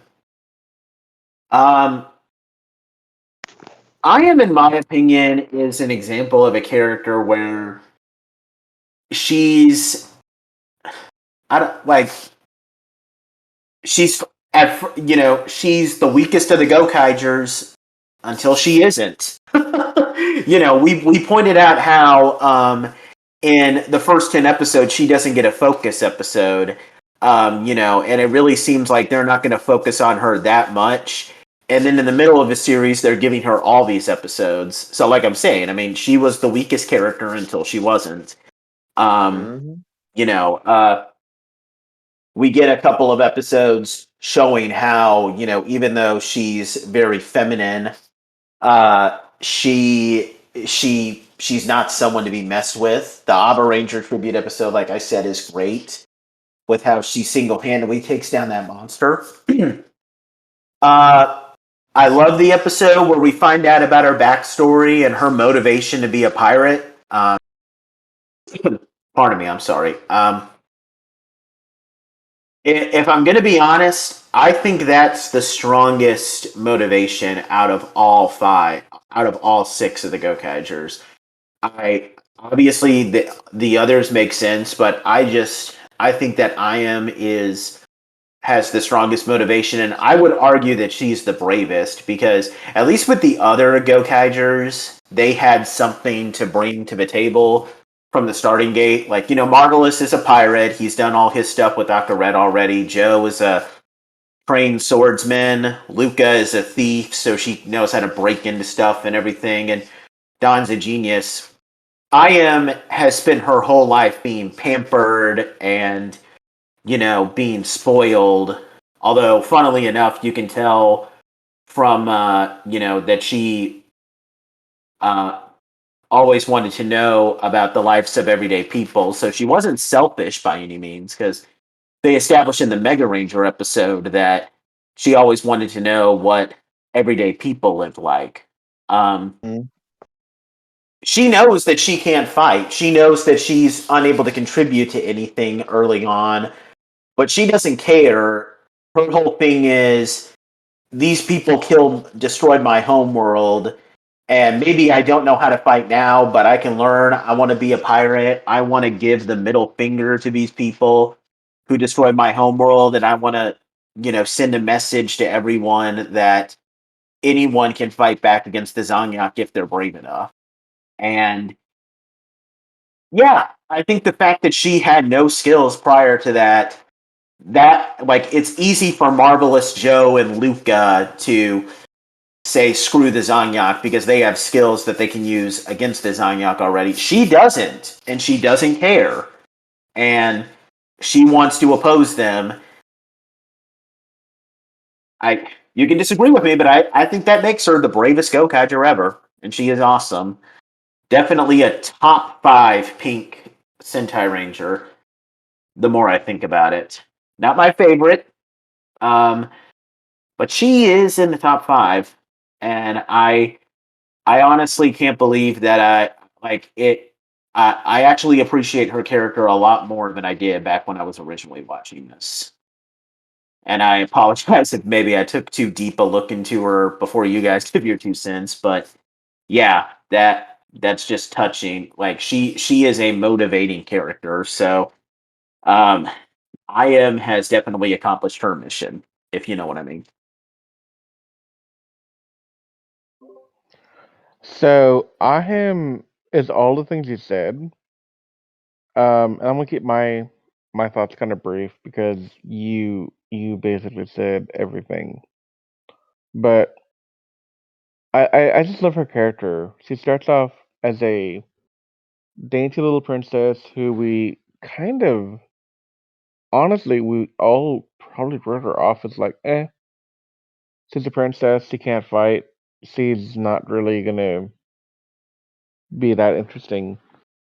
But then She is. I mean, the episode where she does all the changing of outfits and all that, that shows a lot of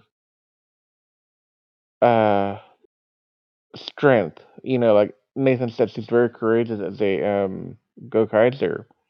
But what Nathan didn't really expand on is why. And the reason I think this is even with all the heartache of losing your entire family, losing your entire world, your planet, she can still be with the Gokaigers and have a new family and feel confident enough to be even a little bit of a troll to the monster of the week that was attacking her, and she pretended to marry a guy. She did all this stuff like for fun. She was happy. She was laughing. She was just being herself. And seeing that she did all this while living with Marvelous in the group, that kind of shows that she is what Nathan said, very courageous. I mean, how do you go from losing your family, your world, to living on a spaceship with weird people and then just kind of still enjoying life?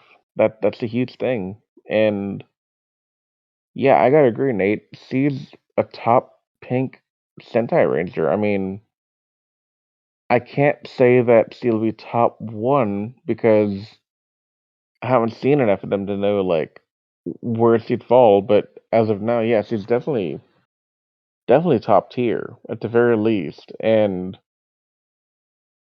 um, yeah,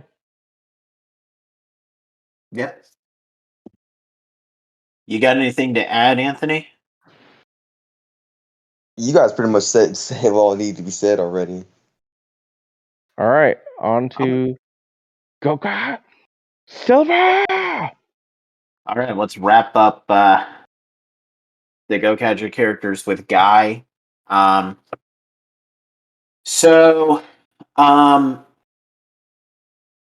I think I don't know what this. So, I think Guy is a great character. I would put him in the top 10. I think that his whole story of being like a Super Sentai fanboy really works well with the anniversary theme. It really helps add a new element to like the respect that they're paying to the legacy of Super Sentai. Um, I I don't know how I would rate him as a comic relief Six Ranger because let's be honest, that's kind of what he's supposed to be. Um, I he was never always funny. Like that. Pardon me. They try to make him. They okay. First of all, no. There is no one that like. There is no Sixth Ranger that's ever going to be better than Shinken Gold as a comic relief character, and Mhm. Anthony hopefully can back me up on that. Oh Uh, no, he's totally right about that. yeah, and thankfully Riz is going to be able to find that out with the next series we're reviewing.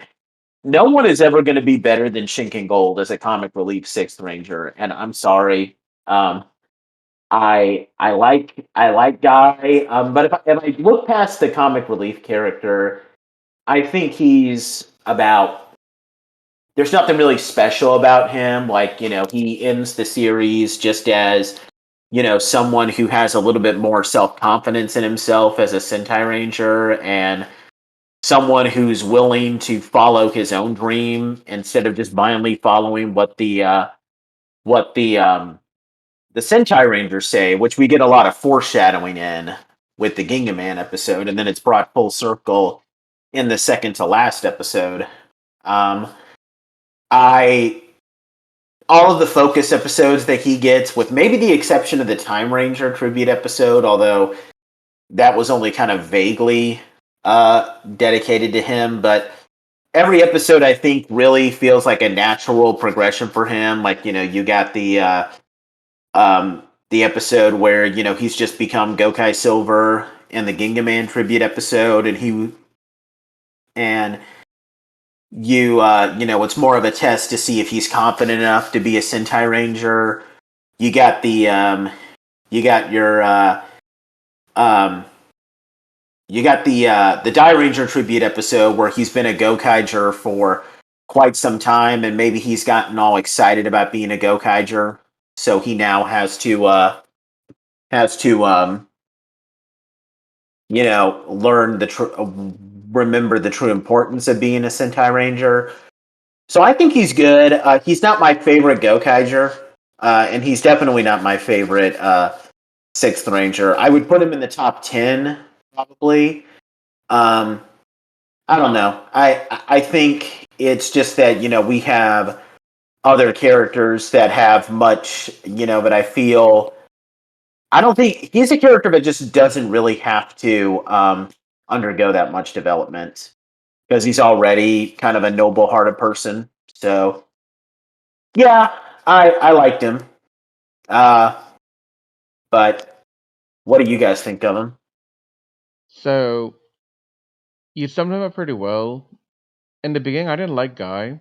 Um, I found him very annoying, just because I wasn't used to the idea of the character. So, but that was more so the first time I watched the Sentai. The second time, I started to see more of myself in him because I'm more of a Sentai fanboy now, so I understand why he'd freak out. And honestly, he's not a bad character, and I like him a lot. So, yeah, he's been pretty cool. Um, Oh no, yeah. sorry, So, Riz. see, I know Anthony. Go for it, man. I actually do like Guy. He didn't really annoy me at all, really. I guess because like the fanboy in me kind of like was kind of soft on him. So I was like, well, he's just a Sentai fan, so I'm not gonna like give him you know crap about it. He just enjoy what he loves, which is what we literally do on a daily basis. So Yeah. I Was will that say I'm it? not really a fan of his Gokai gold mode. It didn't look good to me really. That was Yeah. an ugly ass thing. I actually came up with my own idea on what we could do, but I'm not gonna. Maybe I'll make my own video talking about that, but I'm not gonna talk about that here. Yeah, let's save that for Yeah. later. Yeah. Um, but the last thing, since we're done talking about the characters, just to wrap this up before we do the official wrap up, I want us all to just briefly sum up what we think about Gokaiger and give a general grade of the series. And I'll go first. I'll just say that I Gokaiger is still just as awesome as I remember. Even before we watched this video series, the anniversary season, the anniversary theme is awesome. I still love the characters. The music is great. Everything about it is great. Obviously, there's Sentai, but I like a little bit more, but it's still awesome. And even before this review, I had already watched Gokaiger quite a few times, and frankly, I'm probably going to watch it quite a few more times in the near future. That's how good it is. It just has so much rewatch value. So I'm going to give it a. I'm going to say an A minus. Great characters. It's kind of missing a few pieces here and there, which is why I can't give it a perfect score. But it's it's pretty good. A plus. I mean, no, A minus. I'm sorry. So you guys go ahead and get your give your thoughts briefly. Well, with me, I enjoy the characters more. The villains were lacking, so I'll just you already know how I feel about the villains, except Bosco. Um, the cameos were cool with the different Rangers from different teams that were coming back, and different characters and overall coming back. I would give this pretty much an A. I'm not gonna give it an A minus or an A plus. I'll just give it an A. Okay. For me, I'm gonna give this an A. I love the characters. I love the story. The villains are kind of meh, so they lose points on that. Overall, very solid first Sentai. Definitely recommend for those that are brand new to Sentai and are wanting to dip their feet into something new.